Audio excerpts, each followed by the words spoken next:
கர்த்தருடைய பரிசுத்த நாமத்திற்கு ஸ்தோத்திரம் உண்டாவதாக. இந்த பரிசுத்த ஓய்வு நாளிலே நம்ம ஆரம்ப ஜெபத்தை நாம் ஜெபிக்க போகிறோம். நாம் யாவரும் எழுந்து நின்று கர்த்தருடைய நாமத்தை நாம் இந்த வேளையிலே ஜெபத்தினாலே மகிமைப்படுத்தும்படியாக நாம் யாவரும் எழுந்திருப்போம். எங்களை அதிகமாய் நேசிக்கிற எங்கள் அன்பின் பிதாவே ஸ்தோத்திரிக்கிறோம். வானம் உமது சிங்காசனம், பூமி உமது பாதபடி ஏசப்பா. ஏசப்பா, இந்த பரிசுத்த ஓய்வு நாள் எங்களுடைய கரத்துல ஒப்பு கொடுத்து செபிக்கிறோம். அப்பா, உம்மை துதிக்கிறோம் ஏசப்பா, உம்மை துதிக்கிறோம். எல்லா தடைகளை நீக்கி போடுகிற தேவனே உம்மை துதிக்கிறோம். இந்த ஆராதனை முழுவதுமாக உங்களுடைய கரம் இருக்கட்டும். நீர் ஆளுகை செய்யும்படியாக செபிக்கிறோம். ஒவ்வொருவரும் பிரசன்னத்தினால நிரப்புவீராக.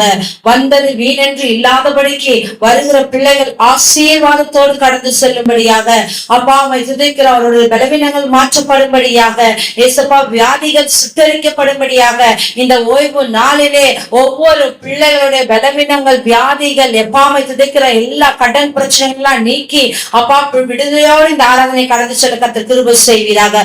ஒவ்வொரு பகுதியிலும் கரம் இருக்கட்டும் ஏசப்பா, ஒவ்வொரு பகுதியிலும் கரம் இருக்கட்டும். மின்சார தடைகள் இல்லாதபடிக்கு இயேசுவின் நாமத்தினால அப்பா நீ விடுதலை கொடுக்கும்படியாய் ஜெபிக்கிறோம். அப்பாவை துதிக்கிறோம், அப்பாவை துதிக்கிறோம். கீபோர்ட் வாசிக்கிற பிள்ளைகள், பாடுகிற பிள்ளைகள், அப்பாவை துதிக்கிறோம் ஐயா, அப்பாவை துதிக்கிறோம். எல்லா பிள்ளைகளையும் நீர் ஆசீர்வதித்து எந்த தடைகளும் இல்லாதபடிக்கு பிள்ளைகளை நடத்தி சொல்லுவீராக. பாடும் பொழுது எந்த விதமான தொண்டை பிரச்சனைகள் வராதபடிக்கு அப்பாவை துதிக்கிறோம் ஐயா. பிள்ளைகளை பிரசனத்தான நேரத்துல நிரப்புவீராக. பலிபீடத்துல நிற்கிற ஒவ்வொரு பிள்ளைகளும் உடைய பிரசனம் நிறைந்த பிள்ளைகளா, தேவனுக்கு பயந்து நிற்கிற பிள்ளைகளா இருக்கும்படியாக பிள்ளைகளை நீர் ஆசீர்வதிக்கும்படியாக ஜெபிக்கிறோம் ஐயா. அப்பா, சீக்கிரத்துல பிள்ளைகளை துரிதமாய் கொண்டு வாரும். இன்னும் வருகிற பிள்ளைகளை துரிதமாய் கொண்டு வாரும் ஐயா. எல்லா தடைகள் இயேசுவின் நாமத்தினால நீக்கும்படியாக கர்த்தர் பலத்த கிரியைகளை இந்த நேரத்துல நடப்பிக்கும்படியாக ஜெபிக்கிறோம். ஆறு முதல் முடி வரை காத்துக் கொள்ளுங்க. காணிக்கை பகுதியை ஆசீர்வதிங்க, செய்தி பகுதியை ஆசீர்வதிங்க. அப்பா இருக்கிற அப்பமிட்டத்தில் ஆராதனை ஆசீர்வதிங்க. எல்லா ஆராதனையிலும் ஒரு கரம் இருக்கும்படியாக ஜெபிக்கிறோம். அப்பா உடைய நாமத்தை மகிமைப்படுத்துங்க இயேசப்பா. கண்ணீரை துடைக்கிற தேவன், வருகிற பிள்ளைகளுடைய கண்ணீர்கள், வேதனைகள், கவலைகள் எல்லாவற்றையும் மாற்றி கர்த்தர் கிருபையாக இறங்கும்படியாக ஜெபிக்கிறோம் ஐயா. இந்த ஆலயத்துக்கு வந்தோம், கர்த்தர் என்னை நிரப்பினார், என்னுடைய பிரசனத்தினால் மாற்றினார், நான் சந்தோஷமாய் இருக்கிறேன் சொல்லும்படியாக கர்த்தர் கிருபை செய்வீராக. நான் என் பரிசுத்த பர்வதத்துக்கு கொண்டு வந்து அவர்களை மகிழ பண்ணுவேன். என்னுடைய வீடு சகல ஜனங்களுக்கு ஜெப வீடு எனப்படும் என்று சொன்னீரேன். அப்பா, பிள்ளைகள் வருகிற பிள்ளைகள் ஒவ்வொரு சந்தோஷமாய் காணப்பட கர்த்தர் கிருபை செய்வீராக. மனமகிழ்ச்சியோடு போக கிருபை செய்வீராக. பிரசனத்தோடு நிரம்பி வழிய கிருபை செய்வீராக. இன்னும் புதிய புதிய ஆத்துமாக்களை கொடுங்க. இந்த இடம்ல நிரம்பி வழியும்படியாக உடைய ஷெக்கினா மகிமையால் நிரம்பி வழியும்படியாக கர்த்தர் கிருபை செய்வீராக. இந்த பரிசுத்த ஓய்வு நாளிலே சொந்த பேச்சுக்களை பேசாமல் இருக்கத்தக்கதாக அப்பாவை துதிக்கிறோம். சொந்த வேலைகளை செய்யாமல் இருக்கும்படியாக கொடுக்கப்பட்ட வார்த்தையின்படியாக அப்பா ஓய்வு நாளே கர்த்தருக்கென்று நியமித்த நாள். அதுல இசப்பா நாங்களும் ஓய்ந்து கர்த்தரை மாத்திரம் மகிமைப்படுத்தும்படியாக கர்த்தர் கிருபை செய்யுங்க அப்பா. எல்லாவற்றும் கரம் இருக்கட்டும். நீர் பொறுப்பெடுத்து நடத்தும், நாமத்தை மகிமைப்படுத்தும். ஏசு கிறிஸ்து என்கிற உடைய பரிசுத்த விலையேற பெற்ற நாமத்தில் விலை கேட்கிறோம் எங்கள் ஜீவனுள்ள பிதாவே, ஆமென். இந்த நாளில எத்தனை பேர் வந்து சந்தோஷமா இருக்கீங்க? இந்த நாளில நம்மள சந்தோஷமா இருக்க வச்சிருக்கேன். அதுக்காக நாம இந்த நாளில பாடலை பாடி அவரை நம்ம துதிக்க போகிறோம். முதல் பாடலாக ஆனந்த துதி ஒலி கேட்கும் என்ற பாடலை நாம் பாடுவோம். ஆனந்த துதி ஒலி கேட்கும், ஆடல் பாடல் சத்தமும் தொனிக்கும். ஆனந்த துதி ஒலி கேட்கும், ஆடல் பாடல் சத்தமும் தொனிக்கும். ஆகாயரின் நீராய் அவர் ஜனம் பெருகும், ஆண்டவர் வாக்கு பலிக்கும். ஆகாயரின் நீராய் அவர் ஜனம் பெருகும், ஆண்டவர் வாக்கு பலிக்கும். மகிமைப்படுத்துவேன் தாயே, மகிமையின் பாசம் பெரிதே. மங்காத புகழுடன் வாழ்வோம், ஆட்சி பெற்றிடுவோமே. உறுதி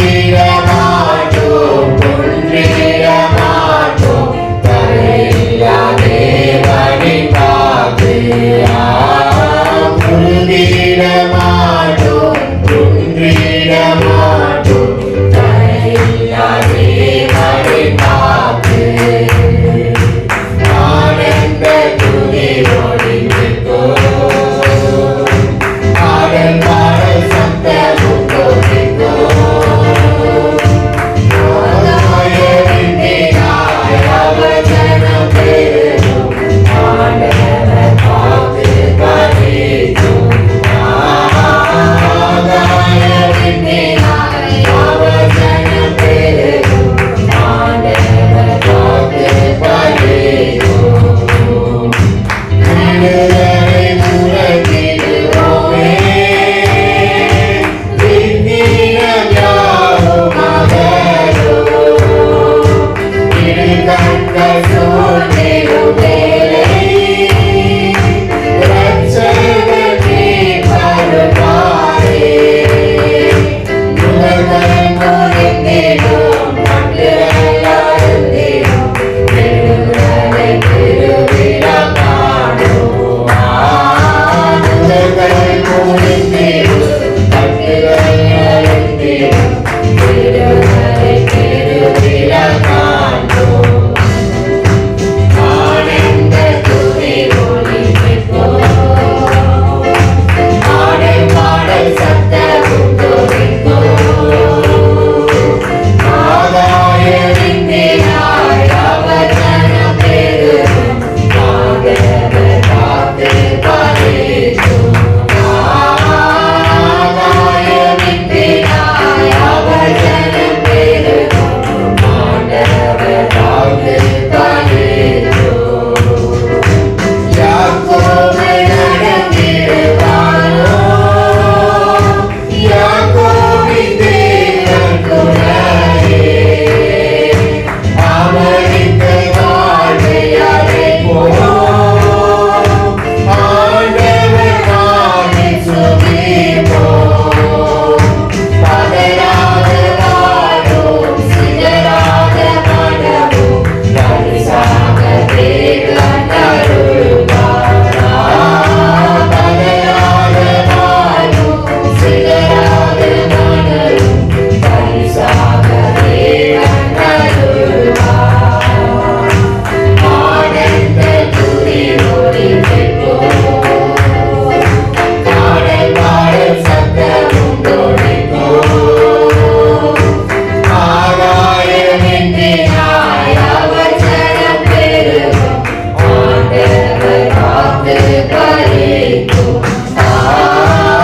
ஆகாயத்தின் மேலாய் அவர் ஜனம் பெருகும். ஆண்டவர் காத்து பலிக்கும். ஆனந்த துதி ஒலிக்கிறோம். ஆடல் பாடல் சத்தமும் தொனிக்கிறோம். ஆகாயத்தின் மேலாய் அவர் ஜனம் பெருகும். ஆண்டவர் காத்து பலிக்கும். ஆகாயத்தின் மேலாய் அவர் ஜனம் பெருகும். ஆண்டவர் காத்து பலிக்கும். இரண்டாவது பாடலாக தாங்கிடுக ஐயா என்ற பாடலை நாம் பாடுவோம். தாங்கிடுங்க ஐயா, நான் விழும்போது ஐயா, வலிக்கும் போது ஐயா, என்ன நினைச்சுக்குங்க ஐயா. தாங்கிடுங்க ஐயா, நான் விழும்போது ஐயா, வலிக்கும் போது ஐயா, என்ன நினைச்சுக்குங்க ஐயா. ஒரே நாள் கொத்து நான் உயிர் பூவையா, காற்றொன்று அடித்தால் நான் துணிந்து போவேனையா. ஒரே நாள் கொத்து நான் உயிர் பூவையா, காற்றொன்று அடித்தால் நான் துணிந்து போவேனையா. அதற்கு தாங்கிடுங்க ஐயா, நான் விழும்போது ஐயா,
மூன்றாவது பாடலாக என்ன சொல்லி பாடுவேன் உங்க கிருபை என்ற பாடலை நாம் பாடுவோம்.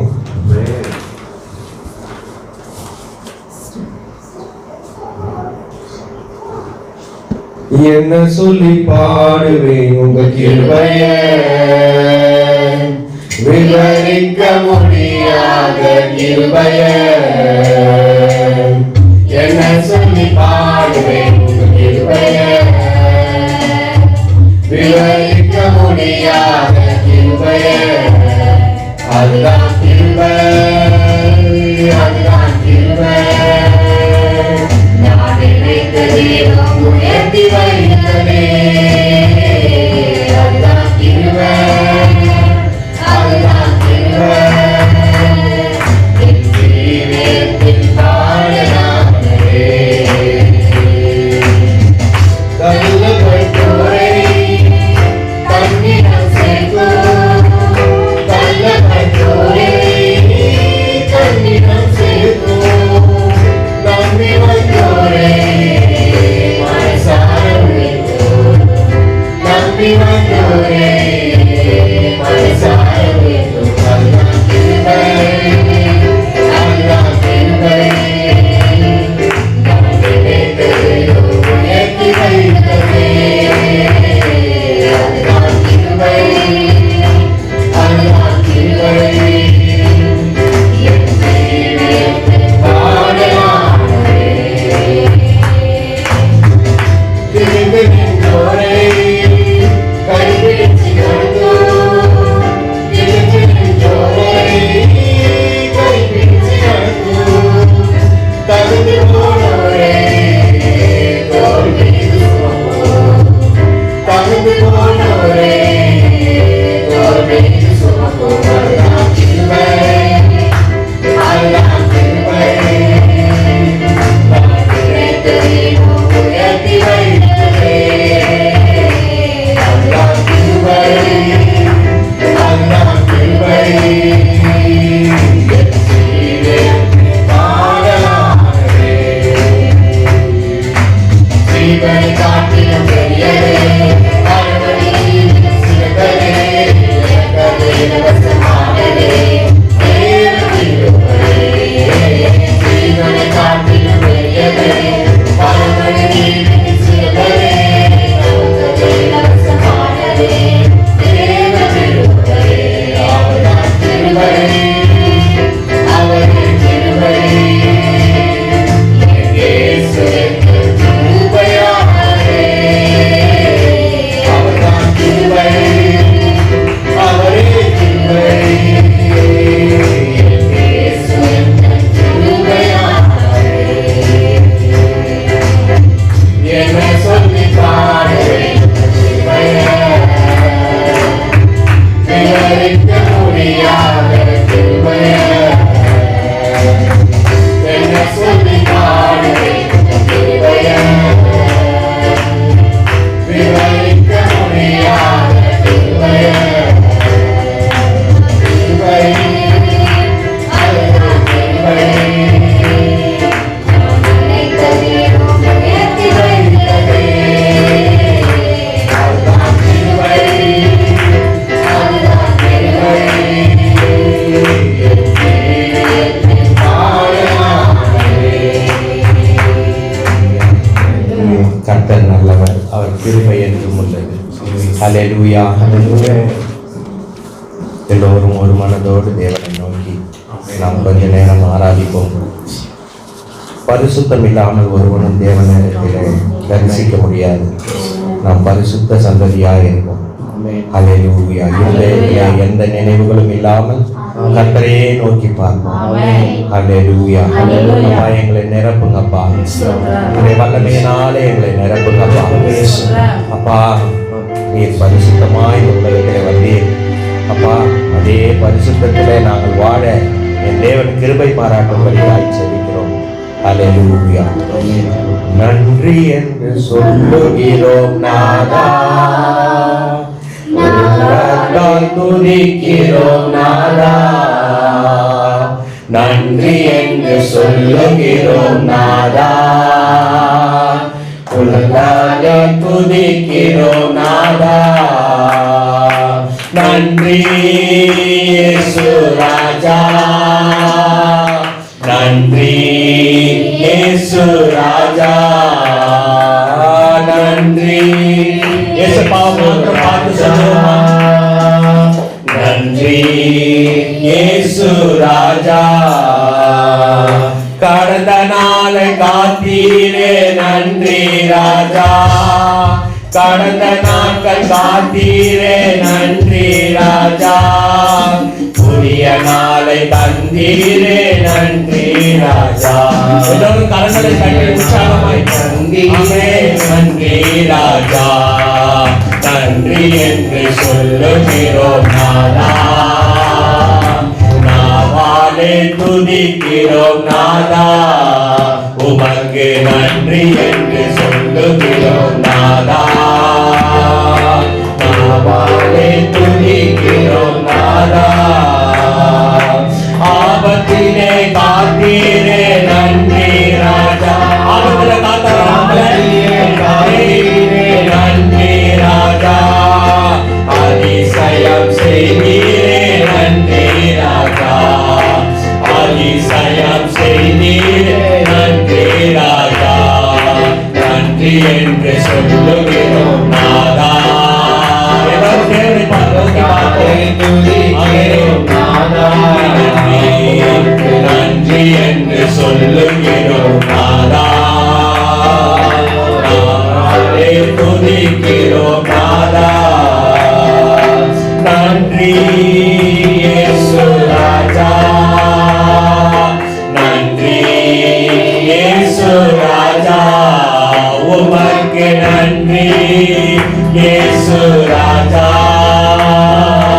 நன்றி இயேசு ராஜா. வாழ்க்கையிலே ஒளிவிளக்காய் வந்தீரையாமே, வாழ்க்கையிலே ஒளிவிளக்காய் வந்தீரையா, வார்த்தை என்ற மன்னாவை தந்தீரையா. அப்படி வேத வசனமாகிய மன்னாவை எனக்கு தந்தீரே, நன்றி என்று சொல்லுகிறோம் நாதா. நாவாலே துதிக்கிறோம் நாதா, உமக்கு நன்றி என்று சொல்லுகிறோம் நாதா. நாவாலே துதிக்கிறோம் நாதா, அடைக்கலமே கேடகமே நன்றி ராஜா, அடைக்கலமே அடைக்கலமே நன்றி ராஜா, அன்பே நாருடனே நன்றி ராஜா, அன்பே நாருடனே நன்றி ராஜா, நன்றி என்று சொல்லுகிறோம் நாதா. நாளே துதிக்கிறோம் நாதா. இயேசுவை நோக்கி பார்ப்போமா? நன்றி சொல்லுங்க. அவர் செய்த நன்மைகளுக்கு நன்றி சொல்லுவோமா? துதிக்கிறோம் நாதா, நன்மையிலே குறைந்தே நன்றி ராஜா. தனிமையார் உங்கள் கட்டளையாயிருந்தாரே, நன்றி சொல்லுங்க ராஜா. தாயை போல தேற்றினீரே நன்றி ராஜா, தாயை போல தேற்றினீரே நன்றி ராஜா, நன்றி என்று உற்சாகமாக பாடுவோம். துதிக்கிறோம் நாதா, உமக்கு நன்றி என்று சொல்லுகிறோம் நாதா. நாவாலே துதிக்கிறோம் நாதா, சோர்ந்து போன நேரமெல்லாம் தூக்கினீரே, சோர்ந்து போன நேரமெல்லாம் தூக்கினீரே, சுகம் தந்தை இதுவரை தாங்கினீரே, சுகம் தந்தை இதுவரை தாங்கினீரே, நன்றி என்று சொல்லுகிறோம் நாதா. உள்ளத்தால் துதிக்கிறோம் நாதா, உமக்கு நன்றி என்று சொல்லுகிறோம் நாதா. உள்ளத்தால் துதிக்கிறோம் நாதா, புதுவா வாழ்வு தந்தீரே நன்றி சொல்லுங்க. புது வாழ்வு தந்தீரே உமக்கு நன்றி ஆண்டவரே. நன்றி. உள்ளான இதயத்திலிருந்து சொல்லுவோமா? கர்த்தரை நோக்கி பார்த்து ஆமென். புது பலன் தந்தீரே நன்றி ராஜா. புது வாழ்வு தந்தீரே நன்றி ராஜா. புது வாழ்வு தந்தீரே நன்றி ராஜா. புது பலன் தந்தீரே நன்றி ராஜா. எனக்கு புது பலன் சொல்லுங்க சொல்லுங்க. நன்றி ராஜா. நன்றி என்று சொல்லுகிறோம் நாதா. உள்ளத்தால் துதிக்கிறோம் நாதா. அப்பா முழு உள்ளத்தால் துதிக்கிறோம் நாதா. என் உள்ளத்தால் துதிக்கிறோம் நாதா. ஊழியத்தை தந்தீரே நன்றி ராஜா.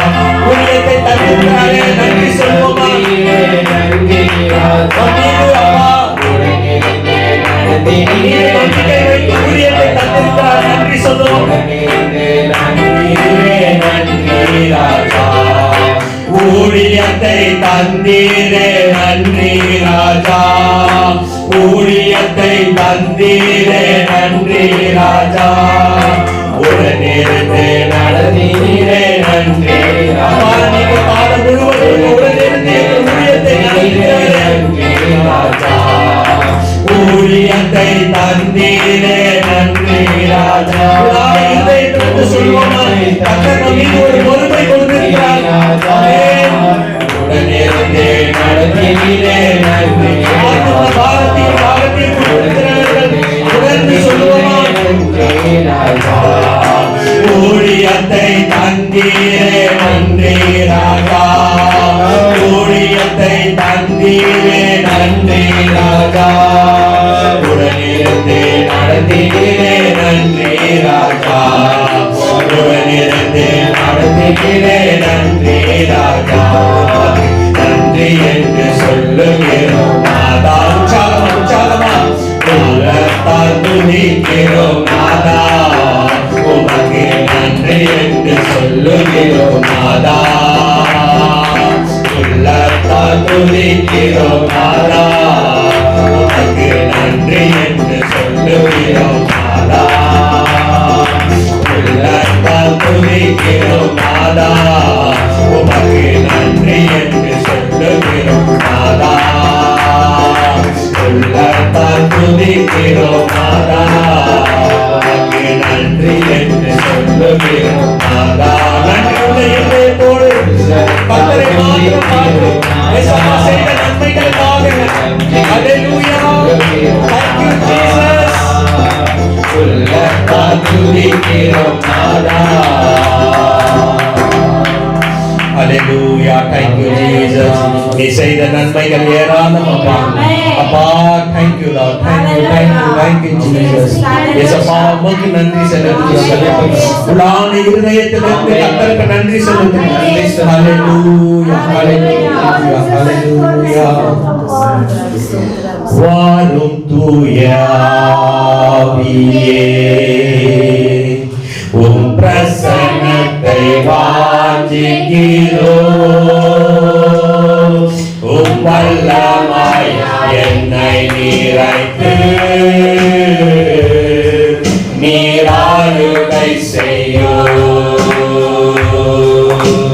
வாரும் தூய ஹல்லேலூயா. உம் பிரசன்னத்தை வாஞ்சிக்கிறோம்.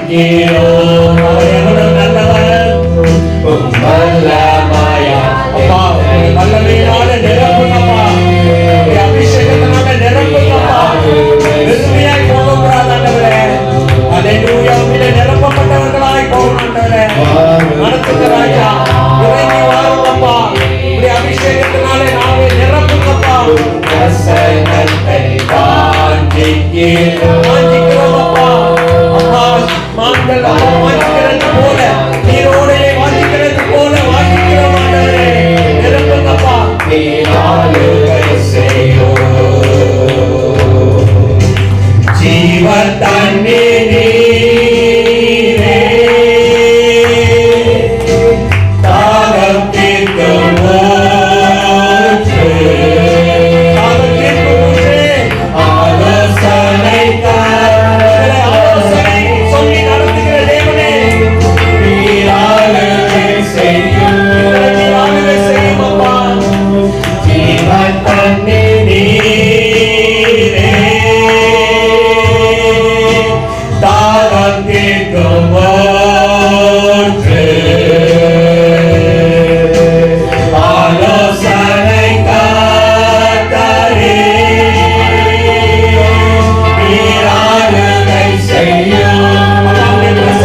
பெருமழை போலவே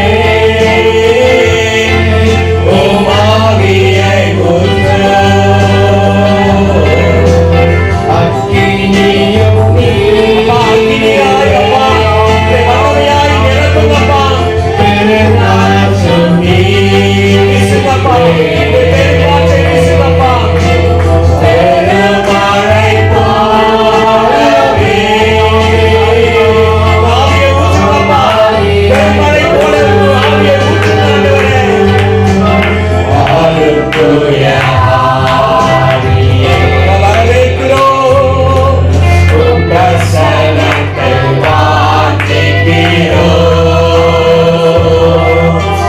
வல்லமையா என்னை நிறைத்து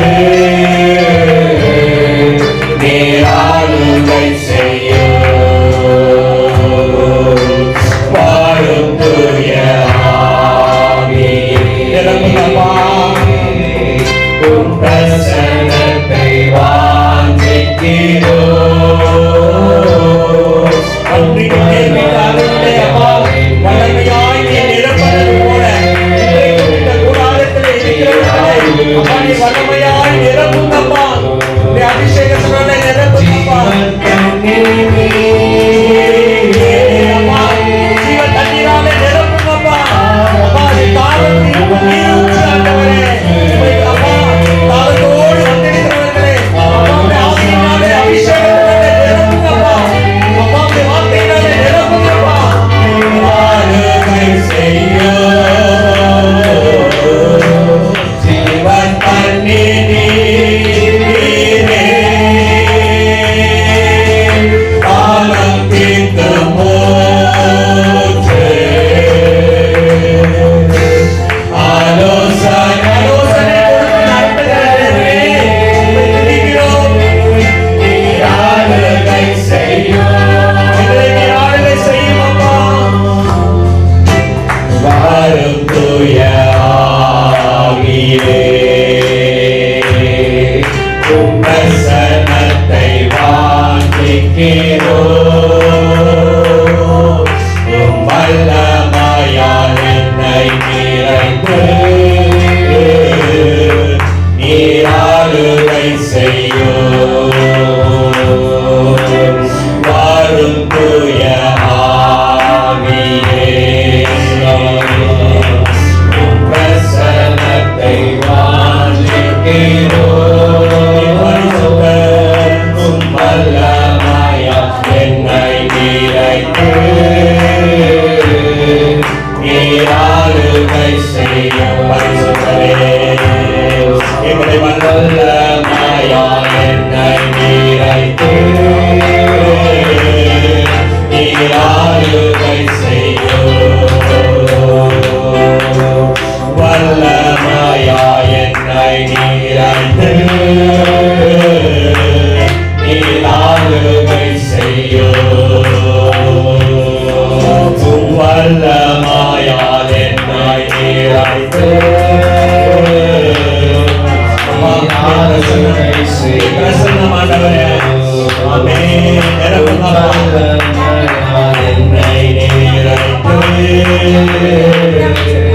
நீராளுகை செய்யும் கண்ணீரெல்லாம் துடைத்து போட்டு அப்பாவுடைய வல்லமையினாலே எங்களை நிரப்பி நீ ஆளுகை செய்யும் ஆளுகை செய்யும் தேவனே உம்மை துதிக்கிறோம் எங்களை அப்பா மட்டும் கரப்பிடித்து நடத்தி வந்த கர்த்தரே இயேசுவே உம்மை துதிக்கிறோம் எங்க கூட வாங்கப்பா இனிமேலும் நீர் எங்களை கரப்பிடித்து நடத்துங்கப்பா எங்கள் கால்கள் வழுவாதபடி நீர் கரப்பிடித்து நடத்துங்கப்பா அல்லேலூயா உம் வல்லமையால் என்னை எங்களை முற்றிலுமாய் அர்ப்பணிக்கிறோம் அப்பா நீராலே செய்யுங்கப்பா வல்லமையால் என்னை நிறைத்து நீராளுகை செய்யும் எங்களை நீராளுகை செய்யணும். உங்களுடைய பிரசனத்தினாலே எங்களை ஆளுகை செய்யுங்கப்பா. எங்களுடைய மாம்ச கிரியை ஒன்றும் எழுப்பக்கூடாது ஆண்டவரே. ஏசப்பா ஆவியினாலே அப்பா நடத்தப்பட்ட பிள்ளைகளா இருக்கணும் ஆண்டவரே. ஹல்லேலூயா. கரைதிரையற்றவர்களாய் கர்த்தாவே உம்முடைய வருகையின் போது கர்த்தாவே கரைதிரையற்றவர்களாய் இருக்கணுமே ஆண்டவரே. ஹல்லேலூயா. நீங்க நடத்துங்கப்பா. நாங்கள் அப்பா மாம்சத்தின் பிள்ளைகளாக இல்லாதபடி ஆவிக்குரிய பிள்ளைகளாக இருக்க கிருபை பாராட்டும். தினம் புதிய புதிய அப்பா உடைய கிருபையினாலே எங்களை நடத்தும். Thank you Jesus.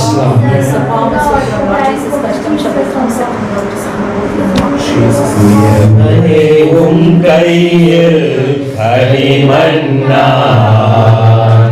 உடைத்து உருவாகும் குயவனே உம் கையில் களிமண்ணால் உடைத்து உருவாகும் என் சித்தமல்ல உன் சித்தமாதா தருகிறேன் உம் கையிலே என்னை தருகிறேன் உம் கரத்தில் என்னை படைக்கிறேன் உம் பாதத்தில் என்னை சொல்கிறேன். என்னை படைக்கிறேன் உம் பாதத்தில் உயவனை உம் கையில் களிமண்ணாய் அப்பா களிமண்ணாய் உங்களுடைய கரங்களை கொடுக்கிறோம் அப்பா. நீங்க வணங்கிக் கொள்ளுங்கப்பா. உயவனை உம் கையில் களிமண்ணாய் அந்த களிமண்ணை அப்பா நீங்க எப்படி வணங்கி உருவாக்குகிறீரோ அதே போல எங்களையும் உருவாக்குங்கப்பா. எங்க சித்தம் அல்லப்பா, உங்களுடைய சித்தத்தின்படியே எங்களை உருவாக்குங்கப்பா. அதுக்கு நாங்கள் ஒப்பு கொடுக்கிறோம்ப்பா.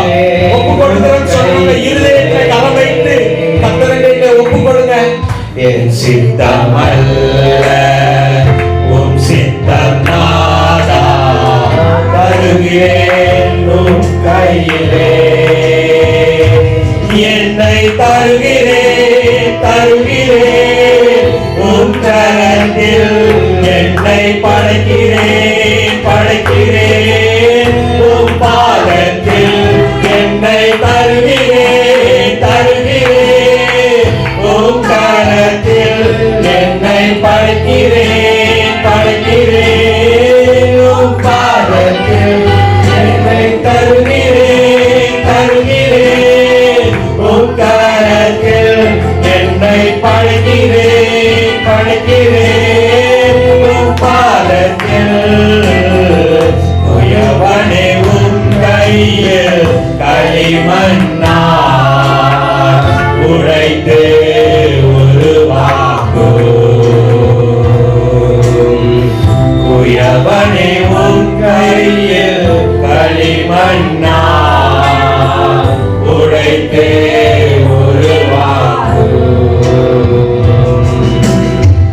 உம் சேவைக்காய் என்னை தருகிறேன் வணங்கிடும் உம் சித்தம் போல் உம் சேவைக்காய் என்னை தருகிறேன் வணங்கிடும் உம் சித்தம் போல் எனக்காக வாழாமல் உமக்காக வாழ்ந்திட எனக்காக வாழாமல் உமக்காக வாழ்ந்திட உருவாக்குமே உருவாக்குமே உருவாக்குமே உருவாக்குமே என்னை தருகிறேன்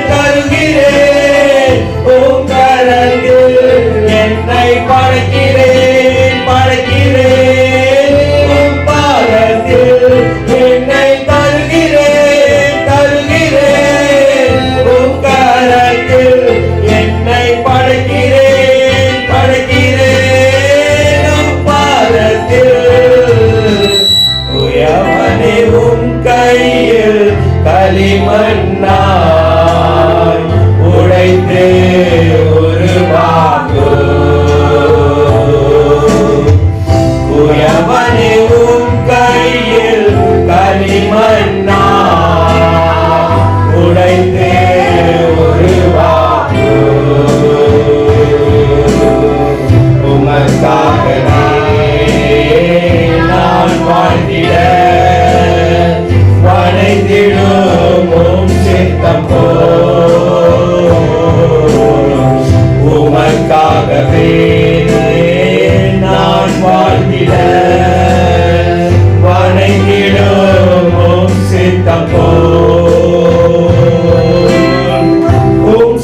சித்தம் செய்திடவே உம் சத்தம் கேட்டிடவே உம் சித்தம் செய்திடவே உம் சத்தம் கேட்டிடவே உருவாக்குமே என்னை உருவாக்குமே அப்பா உங்க சத்தத்தை கேட்டிடவே என்னை உருவாக்குமே என்னை தருகிறேன் தருகிறேன் உம் கரத்தில் என்னை படைக்கிறேன் படைக்கிறேன் உம் பாதத்தில் என்னை கத்தரை பாடி சொல்லுவோமா அப்பா என்னுடைய கரத்தில் தருகிறோம் ஆண்டவரே படைக்கிறேன் சபாவுடைய கரத்தில் எங்களை படைக்கிறோம் அப்பா பாதத்தில் உயவனே உம் கையில் களிமண்ணால் உடைத்து உருவாக்கு உயவனே உம் கையில் களிமண்ணால் உடைத்து உருவாக்கு என் சித்தமல்ல உம் சித்தம் நாளா தருகிறேன் உம் கையிலே என் சித்தமல்ல உம் சித்தம் நாளா தருகிறேன் உம் கையிலே என்னை தருகிறேன் தருகிறேன் உம் கரத்தில் நானே இருந்து பாடுகிறேன் தருகிறேன் பாதத்தில் என்னை தருகிறேன் அப்பா எங்கள் நடைய உடைய கரத்தில் தருகிறோம் சிந்தனையை உடைய கரத்தில் தருகிறோம்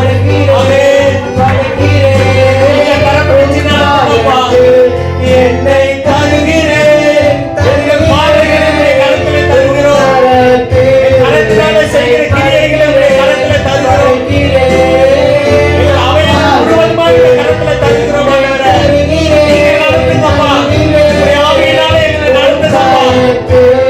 என்னை படைக்கிறேன் படைக்கிறேன் உம் பாதத்தில் என்னை தருகிறேன் தருகிறேன் உம் கரத்தில் என்னை படைக்கிறேன் படைக்கிறேன் உம் பாதத்தில் உயவனே உம் கையில் களிமண்ணால் உடைத்து உருவாகு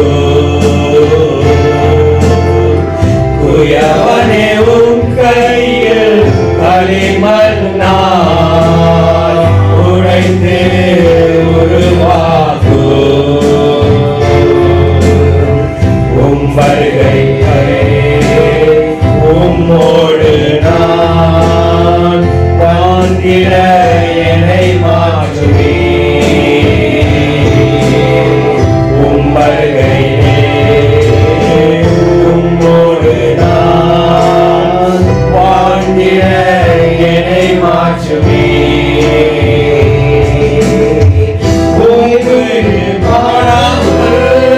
ஓயாமல் உம்மை துதிப்பேன் உம்மை பாடாமல் ஓயாமல் உம்மை துதிப்பேன் உருவாக்குமே உருவாக்குமே உருவாக்குமே உருவாக்குமே என்னை தருகிறேன் தருகிறேன் உம் கரத்தில் என்னை படைக்கிறேன் உண்மையாய் உண்மையாய் உண்மையாய் உண்மையாய் சொல்லுவாய் என்னை தருகிறேன் தருகிறேன் உம் கரத்தில் என்னை படைக்கிறேன் படைக்கிறேன் உம் பாதத்தில் என்னை தருகிறேன் தருகிறேன் உம்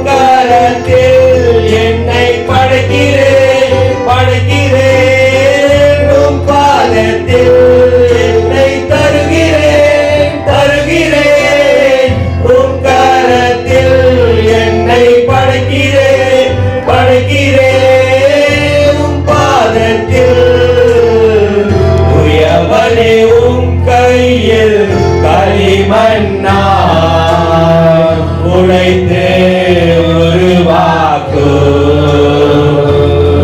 இன்னொரு முறை சொல்லுங்க. உயவரே உம் கையில் களிமண்ணை கரத்தில் உள்ள களிமண்ணாய் எங்களை உடைத்து உடைய சித்தம் போல எங்களை உருவாக்குங்கப்பா.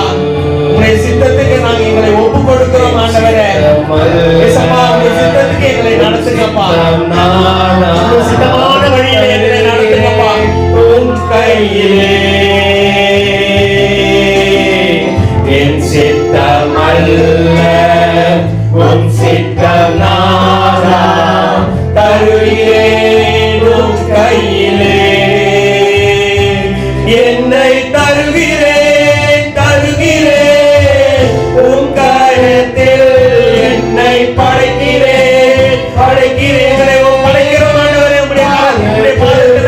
உம்முடைய பாதத்திலே என்னை தருகிறேன்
வழிமாறி போகாதபடி கர்த்தாவே உம்முடைய கரம் எங்களை பிடித்து நடத்துங்கப்பா.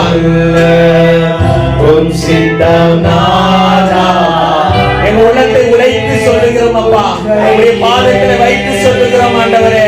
உண்மையாய் சொல்லுகிறோம் அப்பா. சித்தமல்ல உம் சித்தம் நாதா தருகிறேன் உம் கையிலே. ஆமாண்டவரே எங்களை உடைய கரத்திலே கொடுக்கிறோம் அப்பா. நீங்க நடத்துங்கப்பா. இம்மட்டும் நடத்தினீரே எல்லா தீங்குக்கும் கண்ணீர் கவலைகளுக்கும் கஷ்டங்களுக்கும் துன்பங்களுக்கும் இன்னல்களுக்கும் நீக்கி கண்மணி போல எங்களை அப்பா பாதுகாத்து நடத்தினீரே அப்பா. ஒரு நோக்கம் உண்டு ஆண்டவரே. எங்களை தெரிந்தெடுத்ததுக்கான ஒரு நோக்கம் உண்டு ஆண்டவரே. அதைக்கு நாங்கள் அர்ப்பணிக்கிறோம். எங்களை கரம் பிடித்து நீங்க நடத்துங்கப்பா. அப்பா உங்களுடைய சித்தம் மாத்திரம் எங்களுடைய வாழ்க்கையில நிறைவேறட்டும் ஆண்டவரே. ஆசீர்வதிங்கப்பா இயேசுவின் நாமத்தில். நாமத்துக்கு ஸ்தோத்திரம் உண்டாவதாக. வாசிக்கும்படியாக கொடுக்கப்பட்டுள்ள வேத பாடம் 1 பேதுரு 3ஆம் அதிகாரம் 1-15 முடிய. 1 பேதுரு 3ஆம் அதிகாரம் 1-15 முடிய. அந்தபடி மனைவிகளே உங்கள் சொந்த புருஷர்களுக்கு கீழ்ப்படிந்திருங்கள். அப்பொழுது அவர்களில் யாராவது திருவசனத்திற்கு கீழ்ப்படியாதவர்களாய் இருந்தால் பயபக்தியோடு கூடிய உங்கள் கற்புள்ள நடக்கையை அவர்கள் பார்த்து போதனையின்றி மனைவிகளின் நடக்கையினாலேயே ஆதாயப்படுத்திக் கொள்ளப்படுவார்கள். மயிரை பின்னி பொன் ஆபரணங்களை அணிந்து உயர்ந்த வஸ்திரங்களை உடுத்திக் கொள்ளுதலாகிய புறம்பான அலங்கரிப்பு உங்களுக்கு அலங்காரமாய் இராமல் அழியாத அலங்கரிப்பாய் இருக்கிற சாந்தமும் அமைதலும் உள்ள ஆவியாகிய இருதயத்தில் மறைந்திருக்கிற குணமே உங்களுக்கு அலங்காரமாய் இருக்க கடவது. அதுவே தேவனுடைய பார்வையில் விலையேற பெற்றது. இப்படியே பூர்வத்தில் தேவனிடத்தில் நம்பிக்கையாய் இருந்த பரிசுத்த ஸ்திரீகளும் தங்களுடைய புருஷர்களுக்கு கீழ்ப்படிந்து தங்களை அலங்கரித்தார்கள். அந்தபடியே சாராள் ஆபிரகாமை ஆண்டவன் என்று சொல்லி அவனுக்கு கீழ்ப்படிந்திருந்தாள். நீங்கள் நன்மை செய்து ஒரு ஆபத்துக்கும் பயப்படாதிருந்தீர்களானால் அவர்களுக்கு பிள்ளைகளாய் இருப்பீர்கள். அந்தபடி புருஷர்களே, மனைவியானவள் பலவீன பாண்டமாய் இருக்கிறபடியினால் உங்கள் ஜெபங்களுக்கு தடை வராதபடிக்கு நீங்கள் விவேகத்தோடு அவர்களுடனே வாழ்ந்து உங்களுடனே கூட அவர்களும் நித்திய ஜீவனாகிய கிருபையை சுதந்திரித்துக் கொள்ளுகிறவர்கள் ஆனபடியினால் அவர்களுக்கு செய்ய வேண்டிய கனத்தை செய்யுங்கள். மேலும் நீங்கள் எல்லாரும் ஒருமனப்பட்டவர்களும் இரக்கம் உள்ளவர்களும் சகோதர சிநேகிதம் உள்ளவர்களும் மன உருக்கம் உள்ளவர்களும் இணக்கம் உள்ளவர்களுமாய் இருந்து தீமைக்கு தீமையையும் உதாசனத்துக்கு உதாசனத்தையும் சரி கட்டாமல் அதற்கு பதிலாக நீங்கள் ஆசீர்வாதத்தை சுதந்திரித்துக் கொள்ளும்படி அழைக்கப்பட்டிருக்கிறவர்கள் என்று அறிந்து ஆசீர்வதியுங்கள்.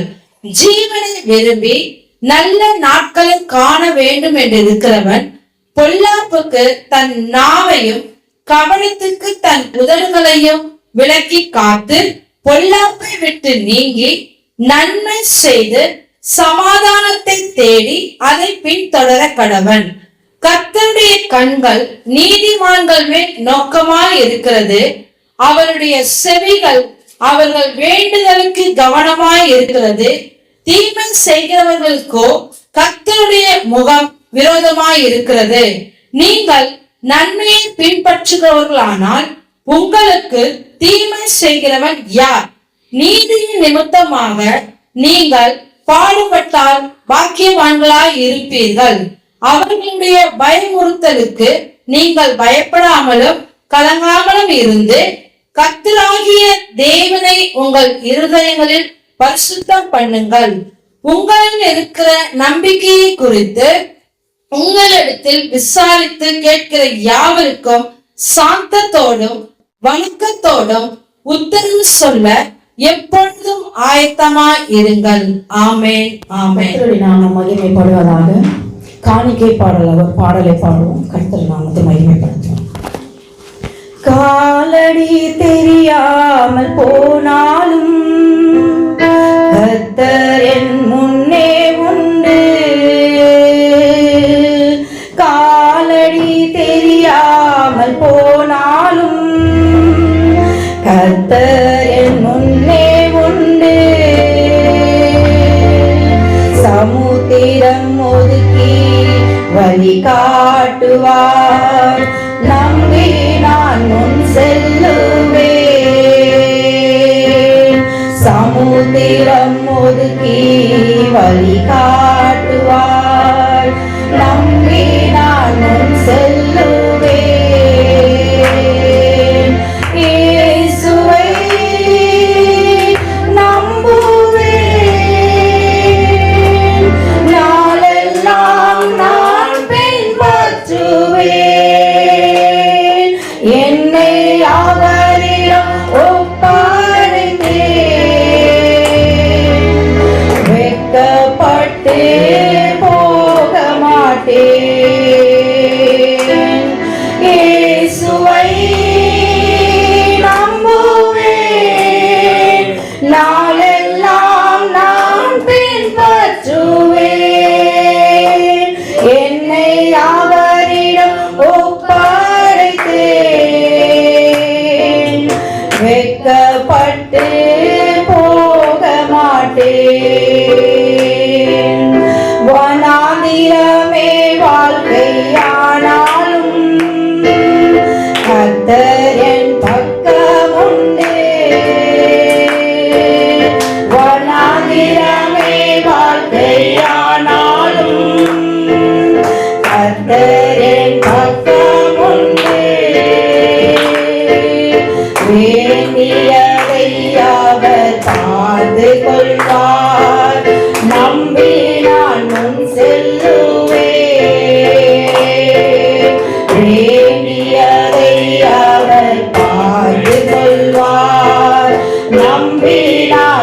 வெட்கப்பட்டு போக மாட்டேன். இயேசுவை நம்புவேன், நாளெல்லாம் நான் பின்பற்றுவேன். என்னை அவரிடம் ஒப்படைத்தேன், வெட்கப்பட்டு போக மாட்டேன். காலடி தெரியாமல் போனாலும் கர்த்தர் என் முன்னே உண்டு. காலடி தெரியாமல் போனாலும் கர்த்தர் என் முன்னே உண்டு. சமுத்திரம் ஒதுக்கி வழி காட்டுவார், நம்பி நான் முன் செல்லுவேன். சமுத்திரம் ஒதுக்கி வழி காட்டுவார், நம்பி நான் முன் செல்லுவேன். நம்பி நான் முன் செல்லுவேன். செழிக்க தேவனாய கர்த்தர் ஒரே கர்த்தர், அவருக்கு யாராக செய்வார்கள். ஆமென். ஆமென். பாட்டு அன்பு கூறுவேன், வழிமாய் ஆராய்ப்பேன். இன்னுமா வழிமாய் உலகத்தோடு ஆராய்ப்பேன். உலகத்தோடு அன்பு கூறுவேன், ஆராதே கிளாப் பண்ணுங்க. ஹalleluya. அங்க அடுத்து எஸ்தர் ஜாதி. சத்தமா சொல்லுங்க. நல்ல சத்தமா சொல்லுங்க. இஸ்ரவேலை தேன் பிரேமானி கர்த்தர், ஒருவரை கர்த்தர், அவருக்கு ஆராதனை செய்வாராக. ஆமென். அழகாயும் நிறமானத இயேசு உன்னை பரிசார தருப்பாயிருந்தாலும் தவறு இல்லை, வலையாயிருந்தாலும் பெருமை இல்லை, மத்தையாயிருந்தாலும் பெருமை இல்லை, தொதையாயிருந்தாலும் பெருமை இல்லை. ஆமென். அவளா வந்து ஒரு 2 பாட்டு லைன் எழுதி வச்சாலாம், அதை அவ பாட போறாங்க. பாடு. Start பண்ணு. காலையில் எழுப்பி விட்டேன், கர்த்தரை நான் பார்த்து விட்டேன். ஸ்கூலுக்கு கிளம்பி போகும் அவர் என்னை நடத்துவாரே. என் இயேசு எனக்கு மட்டும்தான். என் தேசம் மற்றும் என் மட்டும்தான். ஆமென். எல்லாரும் வேத புத்தகத்தை கையில் எடுத்துக்கொள்ளுங்க. மிகவும் முக்கியமான ஒரு பகுதி வாசிப்போம். ஏசாயாவின் தீர்க்கதரிசன புஸ்தகம், ஏசாயாவின் தீர்க்கதரிசன புஸ்தகம் 52ஆம் அதிகாரம் 1ஆம் வசனத்தை வாசிங்க. ஏசாயாவின் தீர்க்கதரிசன புஸ்தகம் 52ஆம் அதிகாரம் 1ஆம் வசனம், பக்கம் 859. எழும்பு எழும்பு ம். சீயோனே, சீயோனே, வல்லமையை தரித்துக்கொள், உன் வல்லமையை தரித்துக்கொள். பரிசுத்த நகரமாகிய ஆ. எருசலேமே, எருசலேமே, உன் அலங்கார வஸ்திரங்களை ஆ. உடுத்திக்கொள். ஆ. விருத்த சேதனமில்லாதவனும் ம். அசுத்தனும் ம். இனி உன்னிடத்தில் வருவதில்லை. ஆமென். ஹalleluya. இதுல ஆண்டவர் நமக்கு கொடுத்திருக்கிற அருமையான ஒரு வார்த்தை, என் அருமையான தேவனுடைய பிள்ளைகளே, பரிசுத்த நகரமாகிய எருசலேமே, உன் அலங்கார வஸ்திரங்களை உடுத்திக்கொள். என்னது? உன் அலங்கார வஸ்திரங்களை உடுத்திக்கொள். இது ஆண்டவர் நமக்கு கொடுத்த வார்த்தை. எல்லா சபைகளிலும் பெரும்பாலும் தினந்தோறும் வாக்குத்தத்தம் கொடுக்கறது உண்டு, மாதம் வாக்குத்தத்தம் கொடுக்கறது உண்டு. ஆனா நம்ம சபையில அப்படிலாம் கிடையாது. ஏன் அப்படின்னா, நம்ம சபையில ஆண்டவர் என்ன கொடுக்கிறாரோ அதுல நம்ம அப்படியே நடத்தப்படுறோம். பெரும்பாலும் வாக்குத்தத்தத்தை விசுவாசித்து போகிறதுன்றதை காட்டிலும் வாக்குத்தத்தங்களை எதன் அடிப்படையில் இருக்குன்னா, கட்டளைகளுக்கு நம்ம கீழ்ப்படிக்கிறதுன்னு அடிப்படையில் இருக்கு. அல்லேலூயா. அப்போ கட்டளைகளை நீங்க கீழ்ப்படிந்தீங்கனாலே உங்களுக்கு உண்டான ஆசீர்வாதமான வாக்குத்தத்தங்கள் எல்லாம் என்ன பண்ணும்? உங்க பின்னாடியே வரும். அல்லேலூயா. என்னைக்கு வாக்குத்தத்தத்துக்கு பின்னாடி போகாதீங்க, அதுக்கு பதிலாக கட்டளைக்கு பின்னாடி போங்க, அது உங்களுக்கு ஆசீர்வாதத்தை கொண்டு வரும். அப்ப இன்னைக்கு முதலாவதாக என் அருமையான தேவனுடைய பிள்ளைகளை நாம் அறிந்து கொள்ள வேண்டிய ஒரு மிக விலையேறப்பட்ட ஒரு சத்தியம், கர்த்தருடைய வார்த்தைக்கு நாம செவி கொடுக்கணும். ஏன்னா வசனம் சொல்லுது, என் வசனத்துக்கு பயப்படுகிறவனையே நான் நோக்கி பார்க்கிறேன். இதுதான் ஆண்டவர் நமக்கு கொடுத்திருக்கிற தரிசனமான ஒரு வார்த்தை. அப்போ பரிசுத்த நகரமாகிய எருசலேமே, இந்த வார்த்தை பாருங்க, ஒரு பட்டணத்தை பத்தி சொல்லப்பட்டிருக்கு இல்லையா? நகரமாகிய எருசலேமே, அந்த பட்டணத்தை பார்த்து உன் அலங்கார வஸ்திரங்களை உடுத்திக்கொள். ஒரு பட்டணம் போய் ட்ரெஸ் உடுத்துமா? யோசனை பண்ணி பாருங்க. ஒரு எருசலேம் நகரம் வந்து ஒரு ட்ரெஸ்ஸை உடுத்துமா? அப்ப எருசலேம் நகரம் சொல்லப்பட்டது யாரை குறிக்குது? நம்மளை தான் குறிக்குது. அல்லேலூயா. அப்போ ஆண்டவராகிய இயேசு கிறிஸ்துவனுடைய பிள்ளைகளாகிய நம்மளை தான் வேத வசனம் என்ன சொல்லுது? எருசலேம் அப்படின்னு நமக்கு சொல்லுது. அப்போ பரிசுத்த நகரமாகிய எருசலேமா இருக்கிற அவருடைய பிள்ளைகளே, உன் அலங்கார வஸ்திரங்களை உடுத்திக்கொள் என்று வேதம் சொல்லுகிறது. அப்ப அருமையான தேவனுடைய பிள்ளைகளை, இன்னைக்கு எத்தனையோ வஸ்திரங்கள் நம்ம உடுத்துறோம். ஜீன்ஸ் பேண்ட் போடுறோம், நல்ல பாலிஸ்டர் ஷர்ட்டுங்களை போடுறோம், பட்டாடைகளை உடுத்துறோம், நல்ல விதவிதமான ட்ரெஸ்ஸுங்களை உடுத்துறோம். எவ்வளோ ட்ரெஸ்ஸுகளை உடுத்தினாலும் தேவன் அந்த ட்ரெஸ்ஸுகளை பற்றிலாம் எதுவுமே சொல்லலை. அல்லேலூயா. ஆனா அவர் சொல்றது என்ன? உன் அலங்கார வஸ்திரங்களை உடுத்திக்கொள் அப்படின்னு சொல்லி ஆண்டவர் ஒரு முக்கியமான ஒரு காரியத்தை அவர் மையப்படுத்தி இந்த இடத்துல சொல்லுகிற ஒரு காரியம் இருக்கிறது. இதைதான் அப்போஸ்தலனாகிய பவுல் 1 தீமோத்தேயு புத்தகம் 2ஆம் அதிகாரம் 10ஆம் வசனத்தில் நீங்க வாசிக்கும் போது, தகுதியான வஸ்திரத்தினாலே உங்களை அலங்கரிக்க வேண்டும் என்று சொல்லுகிறார். அப்போ பாருங்க, இந்த வசனம் அந்த வசனம் ஒன்னா சேருது பாருங்க. அப்ப என்ன சொல்றாரு? தேவனுடைய பிள்ளைகள் என்றால் அவர்கள் சில வஸ்திரங்களை அவங்க என்ன பண்ணிருக்கணும்? உடுத்தி இருக்கணும், உடுத்தி கொண்டு இருக்கணும், பெற்றுக்கொண்டு இருக்கணும் அப்படின்னு சொல்றாரு. அப்ப அது அந்த ட்ரெஸ் நம்ம இப்ப போட்டுட்டு இருக்க ட்ரெஸ்ஸஸ் குறிக்குதா அல்லது வேற எந்த காரியத்தை குறிக்குது அப்படின்னு வேதத்தின் அடிப்படையில நம்ம சில காரியங்களை பார்ப்போம். அப்ப ஆண்டவருடைய பிள்ளைகளா இருக்கிற நாம உடுத்த வேண்டிய வஸ்திரங்கள் என்ன? முதலாவது வஸ்திரம் ஏசாயாவின் தீர்க்கதரிசன புஸ்தகம் 61ஆம் அதிகாரம் 10ஆம் வசனம், பக்கம் 868 பழைய ஏற்பாட்டில் இருக்கு. ஏசாயாவின் தீர்க்கதரிசன புஸ்தகம் 61ஆம் அதிகாரம் 10ஆம் வசனத்தை வாசிங்க. பூரிப்பாய் மகிழுகிறேன், என் தேவனுக்குள் என் ஆத்மா களி கூர்ந்திருக்கிறது. மணவாளன் ஆபரணங்களினால் தன்னை அலங்கரித்துக் கொள்ளுகிறதற்கும் மணவாட்டி நகைகளினால் தன்னை சிங்காரித்துக் கொள்ளுகிறதற்கும் ஒப்பாக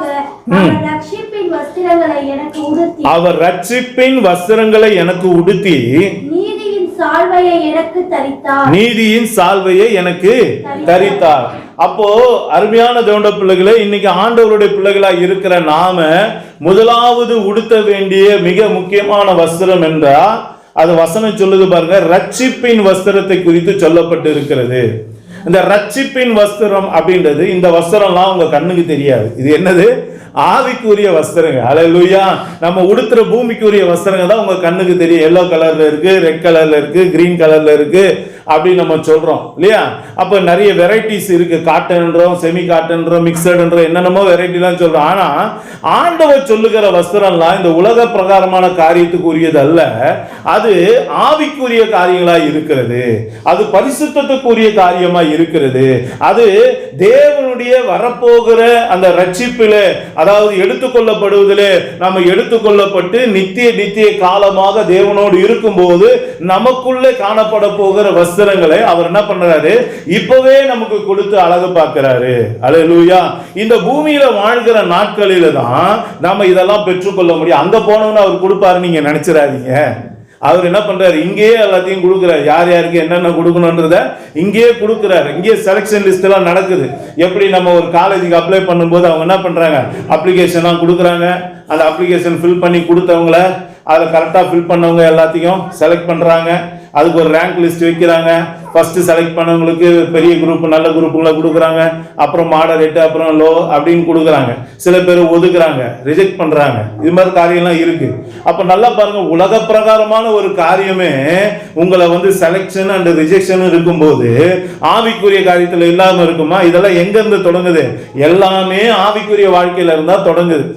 அப்ப எல்லா காரியமும் ஆவிக்குரிய விஷயத்துல, வேதாகமத்துல ஆண்டவர் சொன்ன விஷயத்தை தான் எல்லாமே காப்பி பண்றாங்க. வேற எங்கேயுமே இல்லை. ஆண்டவர் அநேகரை அழைக்கிறார், ஆனா அழைத்தவர்ல சிலர் தான் அவர் என்ன பண்றாரு, தெரிந்து கொள்றார். அல்லேலூயா.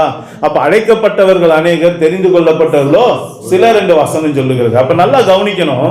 அப்ப இன்றைக்கு அருமையான தேவனுடைய பிள்ளைகளே, தேவனுடைய பிள்ளைகளா இருக்கிற நாம உடுத்த வேண்டிய, பெற்றுக்கொள்ள வேண்டிய மிக முக்கியமான வஸ்திரம் என்ன? முதலாவதாக ரட்சிப்பின் வஸ்திரம். இந்த ரட்சிப்பின் வஸ்திரம் இயேசப்பாவுடைய பிள்ளைகள் எல்லாரும் பெற்றிருக்க வேண்டிய ஒரு வஸ்திரம். அல்லேலூயா. இந்த வஸ்திரம் இல்லைன்னா உங்களால, என்னால ஆண்டவருடைய பிள்ளைன்னு சொல்லிக் கொள்றதுக்கு நமக்கு தகுதியே இல்லை. ஏன் அப்படின்னு பாத்தீங்கன்னா, இந்த வஸ்திரம் எப்போ கொடுக்கப்படுது அப்படின்னு நீங்க பாத்தீங்கன்னா, வெளிப்படுத்தின விசேஷம் 1ஆம் அதிகாரம் 6ஆம் வசனத்தை எடுத்து வாசிங்க. புதிய ஏற்பாட்டுல வெளிப்படுத்தின விசேஷம் 1ஆம் அதிகாரம் 6ஆம் வசனம், பக்கம் 333. நம்மிடத்தில் அன்பு கூர்ந்து தமது இரத்தத்தினாலே நம்முடைய பாவங்களற நம்மை கழுவி நம்முடைய பிதாவாகிய தேவனுக்கு முன்பாக நம்மை ராஜாக்களும் ஆசாரியர்களும் ஆக்கின அவருக்கு மகிமையும் வல்லமையும் என்றென்றைக்கும் உண்டாயிருப்பதாக. ஆமென். அல்லேலூயா. இங்கே அருமையா ஆண்டவர் ஒரு வார்த்தை சொல்லுகிறது.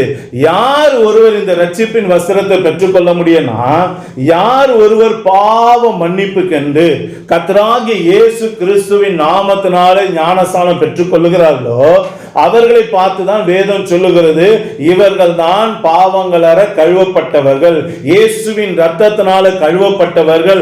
இவர்களை தான் அப்போஸ்தலர் 2ஆம் அதிகாரம் கடைசி வசனம் சொல்லுது, ரட்சிக்கப்பட்டவர்களை கர்த்தர் அனுதினமும் சபையிலே சேர்த்து கொண்டு வந்தார் என்று வேதம் சொல்லுகிறது.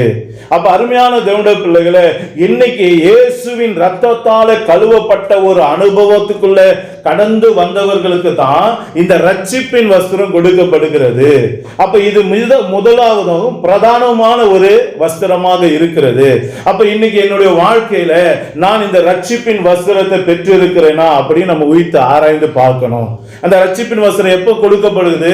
பாவ மன்னிப்புக்கு என்று. நல்லா கவனிங்க. இந்த உலகத்துல பிரசங்கிக்கப்படுகிற ஞானஸ்தானம் ஏகப்பட்ட ஞானஸ்தானம் இருக்கு. தெளிப்பு ஞானஸ்தானம் ஒண்ணு இருக்கு. அது இல்லாம மனம் திரும்புதலுக்கு ஏற்ற ஞானஸ்தானம் ஒண்ணு இருக்கு. பிதா குமாரன் பரிசுத்த ஆவியினால கொடுக்கப்படுகிற ஞானஸ்தானம் இருக்கு. ஆனா வேதத்துல ஆண்டவர் சொன்ன ஞானஸ்தானம் ஒரே ஞானஸ்தானம் சொல்லப்பட்டிருக்காது. எது? கர்த்தராகிய இயேசு கிறிஸ்துவின் நாமத்தினால ஞானஸ்தானம் எடுக்கிறது அந்த சரியான ஞானஸ்தானம். அப்ப இந்த சரியான ஞானஸ்தானம் எடுக்கிறவங்களை பத்தி தான் வேதம் சொல்லுது, பாவங்களற கழுவப்பட்டவர்கள், இவர்களே மனம் திரும்பினவர்கள், இவர்களே ரட்சிக்கப்பட்டவர்கள் என்று வேதம் அவர்களை முத்திரை குத்துகிறது. அப்ப இன்னைக்கு நாம எந்த ஞானஸ்தானம் பெற்று இருக்கிறோம்? நல்லா யோசித்து பாருங்க. ஆண்டவர் சொல்லாத தெளிப்பு ஞானஸ்தானம் பெற்றிருந்தா நம்ம ரட்சிக்கப்பட்டவர்கள் அல்ல. ஆண்டவர் வேதத்துல அவர் இயேசு கிறிஸ்து வெளிப்படுவதற்கு முன்பதாக அப்போ யோவான் என்கிற தீர்க்கதரிசி மூலமாக, யோவான் ஸ்நானகன் மூலமாக கொடுக்கப்பட்ட மனம் திரும்புதலுக்கு ஏற்ற ஞானஸ்தானத்தை பெற்றிருந்தா அது தற்காலிகமாக இயேசப்பா வர வரைக்கும் கொடுக்கப்பட்ட ஞானஸ்தானம் தானே தவிர அவர் வந்ததுக்கு அப்புறம் கொடுக்கப்பட்ட ஞானஸ்தானத்தை நம்ம பெற்றிருக்கணும். அது 2000 வருஷத்துக்கு முன்னாடி அந்த ஞானஸ்தானத்தோட கடல் முடிஞ்சு போச்சு. எப்ப முடிஞ்சது?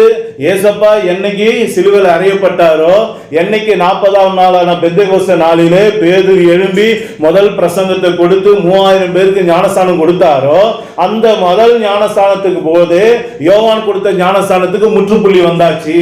அப்போ காலம் கடந்த ஞானஸ்தானத்தை பெறுவதும் வேதத்துக்கு உகந்ததல்ல, தேவன் அதை அங்கீகரிக்க மாட்டார். மூணாவதாக ஆண்டவர் சொல்லாத, நல்லா கவனிங்க, என்னது?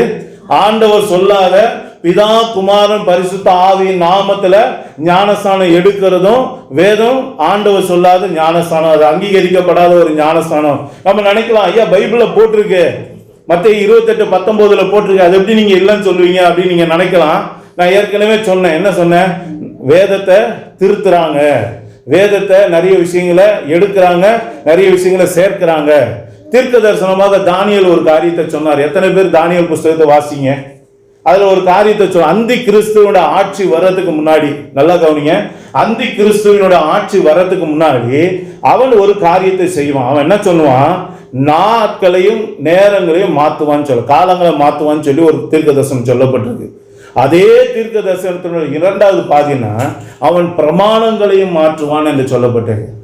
அவன் எப்படி மாத்தினா? காலத்தை எப்படி மாத்தினா அப்படின்னு பாத்தீங்கன்னா, ரோமர்களுடைய ஆட்சி வருவதற்கு முன்பதாக இந்த உலகம் எங்கும் ஒரே கேலண்டர் தான் வச்சிருந்தாங்க. என்ன கேலண்டர் வச்சாங்க? எல்லாமே இந்த இது சந்திரனை பேஸ் பண்ணி இருக்கக்கூடிய அந்த கேலண்டர் தான். அது எப்படின்னா ஒரு மாசத்துக்கு 30 நாள் தான், வருஷத்துக்கு 360 நாள் தான் அப்படின்ற அந்த கேலண்டர் தான் பயன்படுத்திக்கிட்டு இருந்தாங்க. அதனால அவங்களுக்குள்ள எந்த குழப்பமும் இல்லை. நல்லா கவனிங்க, ஒவ்வொரு மாசம் என்னதான் 30 நாள் தான், வருஷத்துல 360 நாள். நல்லா கவனிங்க. ஆனா இந்த ரோமர்கள் வந்த உடனே அவர்கள் சூரியனை மையமாக வைத்து ஒரு கேலண்டர் கொண்டு வந்தாங்க. சரிங்களா? அந்த கேலண்டர் அடிப்படையில் பார்க்கும்போது திடீர்னு ஒரு மாசம் 27 நாள்ன்றாங்க, திடீர்னு ஒரு மாசம் 30 நாள்ன்றாங்க, திடீர்னு ஒரு மாசம் 31 நாள்ன்றாங்க. அதே யூபிலி வருஷம்னா என்ன சொல்றாங்க, 28 நாள்ன்றாங்க. 365 366 மாறுது. அப்போ ஒரு குழப்பமான ஒரு காரியத்தை அவங்க தான் என்ன பண்ணாங்க, உள்ள புகுத்துனாங்க. அவங்க எதை பேஸ் பண்ணி, சூரியனை பேஸ் பண்ணி பண்ணாங்க. நல்லா புரிந்து கொள்ளுங்க. இப்ப காலங்களை மாற்றின விஷயம் நிறைவேறிச்சா இல்லையா? யோசனை பண்ணி பாருங்க. அப்போ அதே போல பிரமாணங்களை அவன் மாற்றுவான். என்ன பிரமாணம்? பிரமாணம்னா என்ன சொல்றது? கட்டளை, கற்பனை. அப்ப எந்த கற்பனையில அவன் கையை வச்சான் தெரியுங்களா? இஸ்ரவேலே கேள், நம் தேவனாகிய கர்த்தர் ஒருவரே கர்த்தர், என்ன என்று உனக்கு வேற தேவர்கள் உண்டாயிருக்க வேண்டாம். இந்த கற்பனையில தான் அவன் கையை வச்சான். என்ன வச்சான்? நம்ம ஆராதிக்கிற தேவன் நமக்கு ஒரே தேவன் தான். நல்லா புரிந்து கொள்ளுங்க. நம்ம ஆராதிக்கிற தேவன் யார்? நமக்கு ஒரே தேவன். அவர் வானத்தையும் பூமியையும் படைக்கும் போது சிருஷ்டி கர்த்தராக நித்திய பிதாவாக இருந்தார். தன்னுடைய ஜனங்கள் பாவத்தில் விழுந்த மாத்திரத்திலே பாவத்திலிருந்து விழுந்த மக்களை மீட்பதற்காக இயேசு என்கிற மேலான நாமத்திலே குமாரனாக வெளிப்பட்டார். இன்னைக்கு பரிசுத்த ஆவியாக நமக்குள்ள இருந்து நம்மை வழி நடத்துகிறார். 3 தன்மையிலே வெளிப்பட்ட ஒரே தேவன் தான் நமக்கு உண்டு.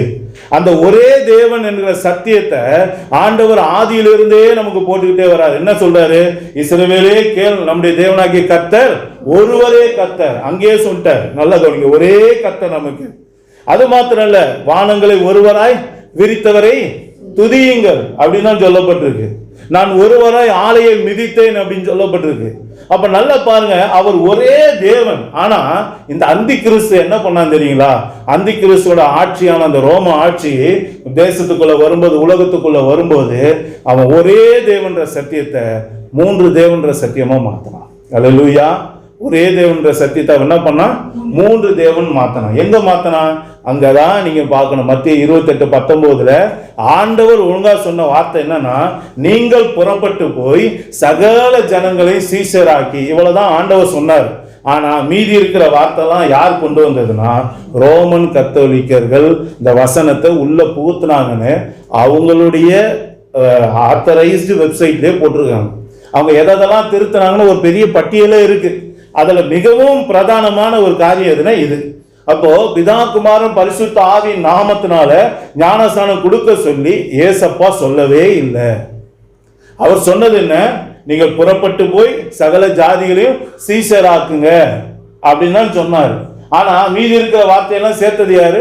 ரோமன் கத்தர். அவங்க எப்படி கொண்டு வந்தாங்க? இந்த வார்த்தையை வச்சுதான் இன்னைக்கு உலகம் முழுசா என்ன சொல்றாங்க, நம்ம ஆராதிக்கிற கடவுள் 3 பேரு, பிதா ஒருத்தர் இருக்காரு, குமாரன் ஒருத்தர் இருக்காரு, பரிசுத்த ஆவி ஒருத்தர் இருக்காருன்னு சொல்லிட்டு இவங்க அடிக்கடி இந்த வசனத்தை மையப்படுத்தி தான் கொண்டு வருவாங்க. ஆனா நல்லா புரிஞ்சுக்கணுங்க, தேவன் சொல்லாத ஒரு வார்த்தைக்கு இன்னைக்கு 2000 வருஷமா ஞானஸ்நானம் எடுத்துக்கிட்டு இருக்காங்க. நல்லா யோசனை பண்ணி பாருங்க. அப்ப தேவன் சொல்லாத ஒரு வார்த்தையை நீங்க கீழ்ப்படியும் போது அது தேவனுடைய வார்த்தைக்கு எதிர்த்து நிற்கிறது. அது கள்ளத்தனமானது. நல்லா யோசனை பண்ணி பாருங்க. அன்றைக்கு ஆதாம் ஏவால பிசாசு எப்படி வஞ்சித்தான்? ஆண்டவருடைய வார்த்தையில கொஞ்சம் கலப்பா ஒரு வார்த்தை சொன்னான். அதுலதான் அவங்க வஞ்சிக்கப்பட்டாங்க. அதே மாதிரிதான் இன்னைக்கு அந்தி கிறிஸ்தன் அடுத்த விஷயத்த பண்றான். என்ன அழகா வேதாகமத்தில் கொஞ்சம் கலப்பை கொண்டு வந்தான். இன்னைக்கு முழு உலகமும் என்ன ஆயிப்போச்சு? வஞ்சிக்கப்பட்டாச்சு. ஆனால் கிருபையா கத்த நம்ம கண்கள்லாம் திறந்திருக்கார். அதனால நல்லா புரிந்து கொள்ளுங்க, இன்னைக்கு நாம பெற வேண்டிய ஞானஸ்நானம் எது? கர்த்தராகிய இயேசு கிறிஸ்துவின் நாமத்தினால. அந்த கர்த்தராகிய இயேசு கிறிஸ்துவின் நாமத்தினால ஞானஸ்நானம் பெறாம பிதா குமாரன் பரிசுத்த ஆவியின் நாமத்தினால் ஞானஸ்நானம் பெற்றிருந்தா அது தவறான ஞானஸ்நானம். தெளிப்பு ஞானஸ்நானம் பெற்றிருந்தா அது தவறான ஞானஸ்நானம். மனம் திரும்புதலுக்கு ஏற்ற யோவான் ஸ்நானகன் கொடுத்த ஞானஸ்நானம் பெற்றிருந்தாலும் அது தவறான ஞானஸ்நானம். மூழ்கி தான் எடுக்கணும். சில பேருக்கு மேல என்ன பண்ணுவாங்க, குடத்துல தண்ணி எடுத்து ஊத்துவாங்க, பக்கெட்ல எடுத்து ஊத்துவாங்க. அதெல்லாம் ஞானஸ்தானம் கிடையாது. என்னது ஞானஸ்தானம் என்றாலும் மூழ்கி எடுப்பது தான். பாவத்துக்கு மரித்து நீதிக்கு பிழைப்பது, இதுதான் ஞானஸ்தானம். ஞானஸ்தானம் பெறும்போது நமக்கு என்ன நடக்குது? ஏசப்பாவுடைய பேரு நம்முடைய நெற்றியில பதிக்கப்படுது. நல்லா புரிந்து கொள்ளுங்க. ஏசப்பாவுடைய பேர் என்ன பண்ணுது? நம்ம நெற்றியில பதிக்கப்படுது. இவர் கர்த்தராகிய இயேசு கிறிஸ்துவினால ரட்சிக்கப்பட்டவன் அப்படின்னு, அவருடைய பிள்ளை அப்படின்றது குறிக்கப்படுது. அதனால இன்னைக்கு நம்ம அறிந்து கொள்ள வேண்டிய மிக முக்கியமான ஒரு சத்தியம், இன்னைக்கு யார் ரட்சிப்பின் வஸ்திரத்தை பெற முடியும்னா, யார் ஒருவர் கர்த்தராகிய இயேசு கிறிஸ்துவின் ரத்தத்தினால பாவ மன்னிப்புக்கு என்று இயேசு கிறிஸ்துவின் நாமத்தினால ஞானஸ்நானம் பெற்றிருக்கிறாங்களோ அவங்களை தவிர வேற யாராலையும் ரட்சிப்பின் வஸ்திரத்தை பெறவே முடியாது. அல்லேலூயா. அப்ப நல்லா புரிந்து கொள்ளுங்க, இன்னைக்கு உலகம் முழுசும் ஆண்டவர் கொடுத்த ஒரு கட்டளை, ரட்சிப்பின் வஸ்திரத்தை நாம பெற்றுக்கொள்ளணும். இரண்டாவதாக ஒரு வஸ்திரத்தை குறித்து வேதம் சொல்லுகிறது. யாத்திராகம புஸ்தகம் 40ஆம் அதிகாரம் 13ஆம் வசனத்தை வாசிப்போம். யாத்திராகமும் 40ஆம் அதிகாரம் 13ஆம் வசனத்தை எடுத்து வாசிங்க. ஆரோனுக்கு பரிசுத்த வஸ்திரங்களை உடுத்தி எனக்கு ஆசாரிய ஊழியம் செய்யும்படிக்கு அவனை அபிஷேகம் பண்ணி அவனை பரிசுத்தப்படுத்துவாயாக. இன்னொரு வாட்டி வாசிங்க. ஆரோனுக்கு பரிசுத்த வஸ்திரங்களை உடுத்தி எனக்கு ஆசாரிய ஊழியம் செய்யும்படிக்கு அவனை அபிஷேகம் பண்ணி அவனை பரிசுத்தப்படுத்துவாயாக. ஆமென். இங்கு அடுத்ததாக இரண்டாவதாக ஒரு வஸ்திரத்தை குறித்து சொல்லப்பட்டிருக்கு. என்ன? பரிசுத்த வஸ்திரம் என்று சொல்லப்பட்டிருக்கு. நல்லா கவனிங்க, என்னது பரிசுத்த வஸ்திரம்? இது நாம நினைக்கலாம், ஐயா இது ஆசாரிய ஊழியர்களுக்கு தானே போட்டிருக்கு, அப்படிதானே அங்க போட்டிருக்கு. பழைய ஏற்பாட்டுல இந்த பரிசுத்த வஸ்திரம் யாருக்கு கொடுக்கப்பட்டதுன்னா, ஆரோனுக்கும் அவனுடைய சந்ததிக்கும் கொடுக்கப்பட்ட வஸ்திரம். தேவனுடைய சமூகத்துல தேவ ஜனங்களுக்காக அவர்கள் பலி செலுத்தி தேவனிடத்துல அவர்கள் என்ன பண்ணா, அவங்க பாவ நிவர்த்தி காரியங்களை அவங்க ஏறெடுப்பதற்காக ஜனங்களுக்காக தேவ சமூகத்துல நிற்கக்கூடிய ஒரு பிரதிநிதியாக தேவன் நியமித்தவர்கள் தான் யாரு? இந்த ஆசாரியர்கள், பிரதான ஆசாரியர் என்ற கூட்டம். அப்ப இது பழைய ஏற்பாட்டுல தேவன் கொடுத்தது. அப்ப புதிய ஏற்பாட்டுல யார் ஆசாரியர்கள் அப்படின்னு நீங்க பாத்தீங்கன்னா, வாசிப்போமே. 1 பேதுருவின் புஸ்தகம் 2ஆம் அதிகாரம் 9ஆம் வசனத்தை எடுத்து வாசிங்க. 1 பேதுரு 2ஆம் அதிகாரம் 9ஆம் வசனம்.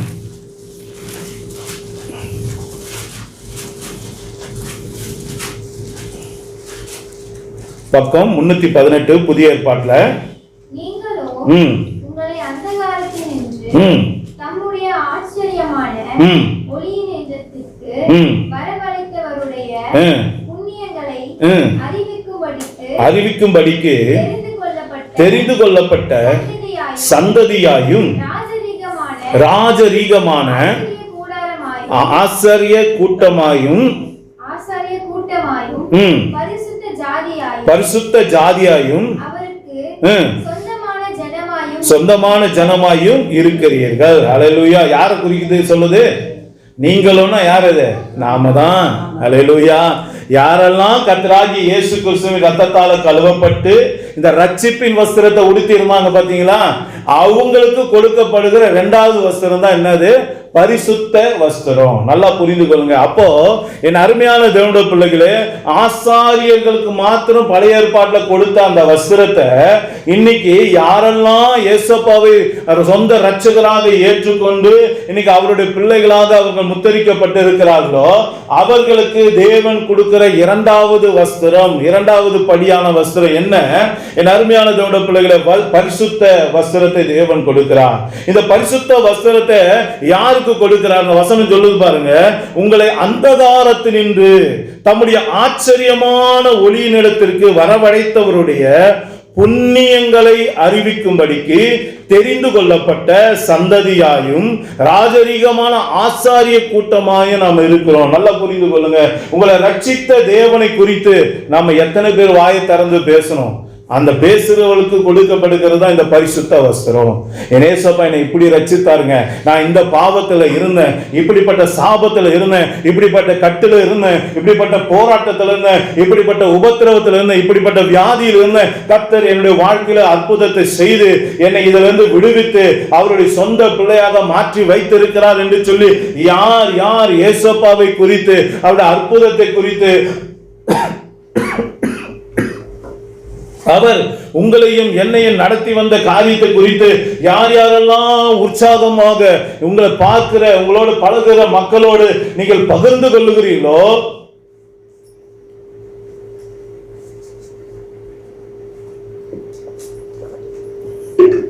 நம்மை பார்த்துதான் வேதம் சொல்லுகிறது, நீங்களே அந்த ஆசாரிய கூட்டம், இவர்களுக்கு தான் அந்த பரிசுத்த வஸ்திரத்தை அவர் கொடுக்கிறார்.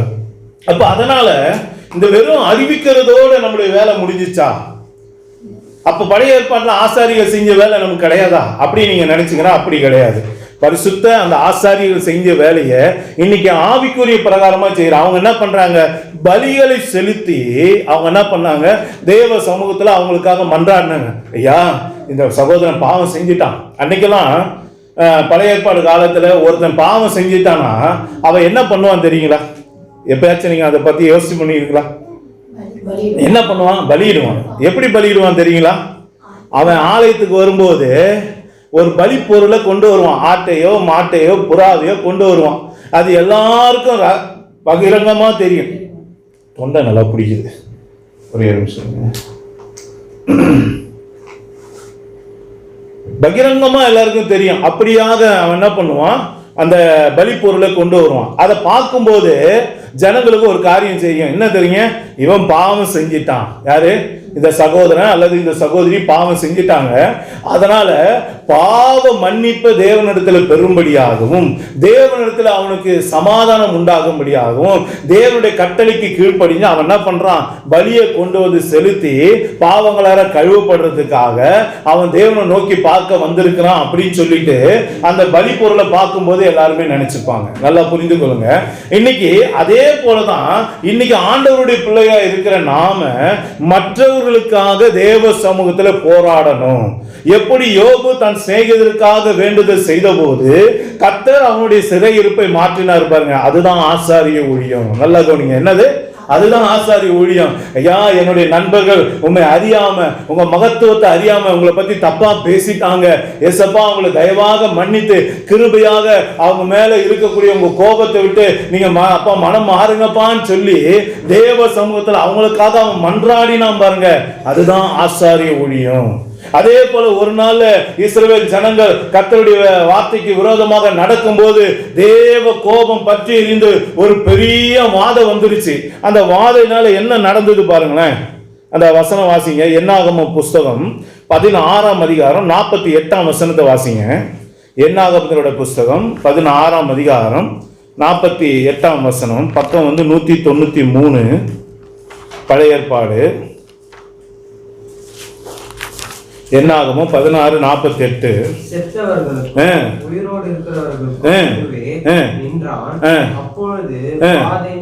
நல்லா கவனிச்சுங்க. செத்தவங்களுக்கும் உயிரோடு இருக்கவங்களுக்கு நடுவுல போய் நிக்கிற ஊழியம் தான் என்ன ஊழியம்? ஆசாரிய ஊழியம். அதனால இது பாஸ்டருடைய ஊழியம்னு சொல்லிட்டு நம்ம தப்பிச்சிக்க முடியாது. அப்ப யாரெல்லாம் ஆசாரியரு? யாரெல்லாம் இயேசுவுடைய ரத்தத்தால கழுவப்பட்ட எல்லாருமே ஆசாரியர் தான். அப்ப நீங்களே யாரு? ஒரு ஆசாரியன். நீங்க யாரு? ஒரு ஆசாரியன். அதனால உங்களுக்கும் இந்த வேலை கொடுக்கப்பட்டிருக்கு. அப்ப என்ன? அவருடைய புண்ணியங்களை அறிவிக்கிறது மாத்திரம் இல்ல, அவர் உங்க வாழ்க்கையில செய்த அற்புதங்களை சொல்வது மாத்திரமல்ல, ரட்சிப்பின் சுவிசேஷத்தை எடுத்து சொல்வது மாத்திரமல்ல, மனம் திரும்புதலுக்கு ஏற்ற சத்தியங்களை சொல்வது மாத்திரமல்ல. என் அருமையான தேவனுடைய பிள்ளைகளே, ஆண்டவரை விட்டு தூரம் போனவங்களை திரும்ப ஆண்டவரிடத்துல ஒப்புரவாக வைக்கிறீங்க பாருங்க. அதுவும் உங்களுடைய வேலை தான், நம்மளுடைய வேலை தான் அது. அல்லேலூயா. அது அவங்க வேலை இவங்க வேலை நம்ம பிரிச்சு பார்க்க கூடாது. நல்லா புரிந்து கொள்ளுங்க. ஒரு சகோதரன் கர்த்தரை விட்டு பின்மாற்றத்துல போயிருந்தா, பாவத்துக்கு போயிருந்தா, உலகத்துக்கு போயிருந்தா, உலகத்துக்கு அடிமையா இருந்தா, அந்த அதுல இருந்து அவனை மீண்டுமாக கர்த்தரிடத்துல அவனை இணைக்கிற வேலை தான் யாருடைய வேலை? ஆசாரியனுடைய வேலை. நல்லா புரிந்து கொள்ளுங்க.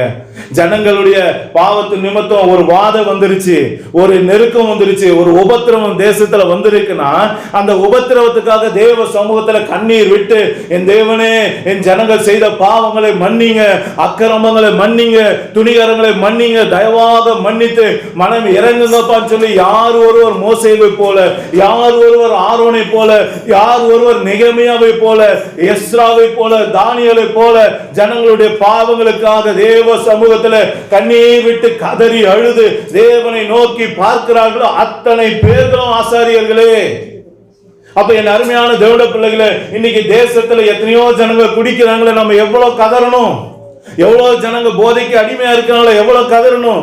பெண் பிள்ளைகளுக்கு விரோதமா எவ்வளவு பாலியல் வன்கொடுமை நடக்குது, அதுக்காக எவ்வளவு கதறணும்? நம்ம யோசிச்சு பாருங்க. இதெல்லாம் ஆசாரியனுடைய வேலை. ஆசாரியன் மாத்திரமே தேவ சமூகத்தில் நிற்க தகுதியானவன். பரிசுத்த வஸ்திரம் தரிக்கப்பட்டவனுக்கு மாத்திரம்தான் தேவ சமூகத்தில் தேவனோடு பேசுவதற்கான ஒரு அனுமதி கொடுக்கப்பட்டிருக்குது. சாதாரண ஆட்கள் உள்ள போயிட முடியாது. பழைய ஏற்பாட்டோட சட்டம் என்னன்னா, யார் ஒருவர் பரிசுத்த வஸ்திரத்தை உடுத்தி இருக்கிறாங்களோ அதுக்கு இன்னொரு பேர் அலங்கார வஸ்திரம், இன்னொரு பேர் ஆசாரிய வஸ்திரம். அப்போ நல்லா கவனிங்க, பரிசுத்த வஸ்திரத்துக்கு 2 பேர் இன்னும் அடிஷனலா கொடுத்திருக்காரு. அப்ப இந்த வஸ்திரம் தரித்தவங்களுக்கு தான் எங்க இடம் இருக்குது?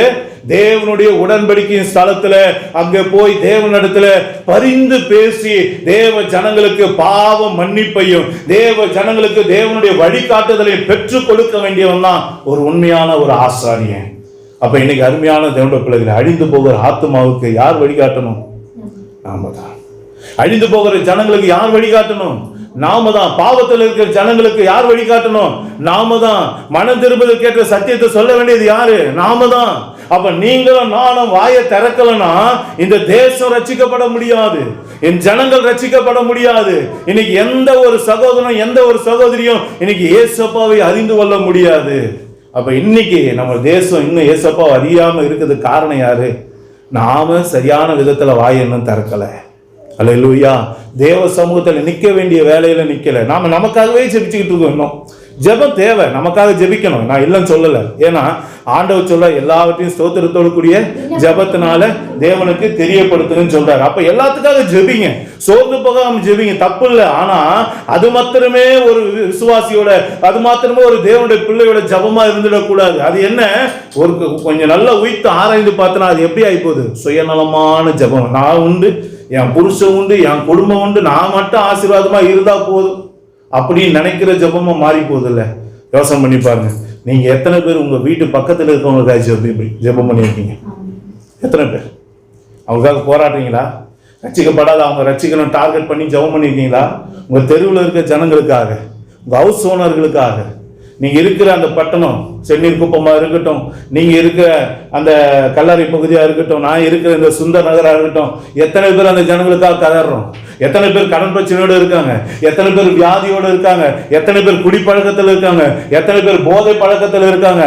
எத்தனை பேர் அடிமையா இருக்காங்க? எத்தனையோ விஷயத்துக்கு யோசித்து பாருங்க. எத்தனையோ சகோதரிங்க கணவருடைய குடிப்பழக்கத்தினால கண்ணீர் விட்டு அழுகுறாங்க. எத்தனையோ பிள்ளைங்க அனாதையாக்கப்பட்டிருக்காங்க. யோசனை பண்ணி பாருங்க. அப்ப இந்த காரியத்துக்காக ஜெபிக்க வேண்டியது யாரு? நாம தான். அல்லேலூயா. அப்போ அருமையான தேவனுடைய பிள்ளைகளை, வெறும் ரட்சிப்பின் வஸ்திரத்தை மாத்திரம் பெற்றுக்கொண்டு நாம படிக்கட்டிலே நின்று இருந்தா கதை ஆகாது. அல்லேலூயா. அடுத்த படிக்கட்டுக்கு நம்ம போகணும். ஆவிக்குரியவன் என்ன படிக்கட்டுக்கு போகணும்?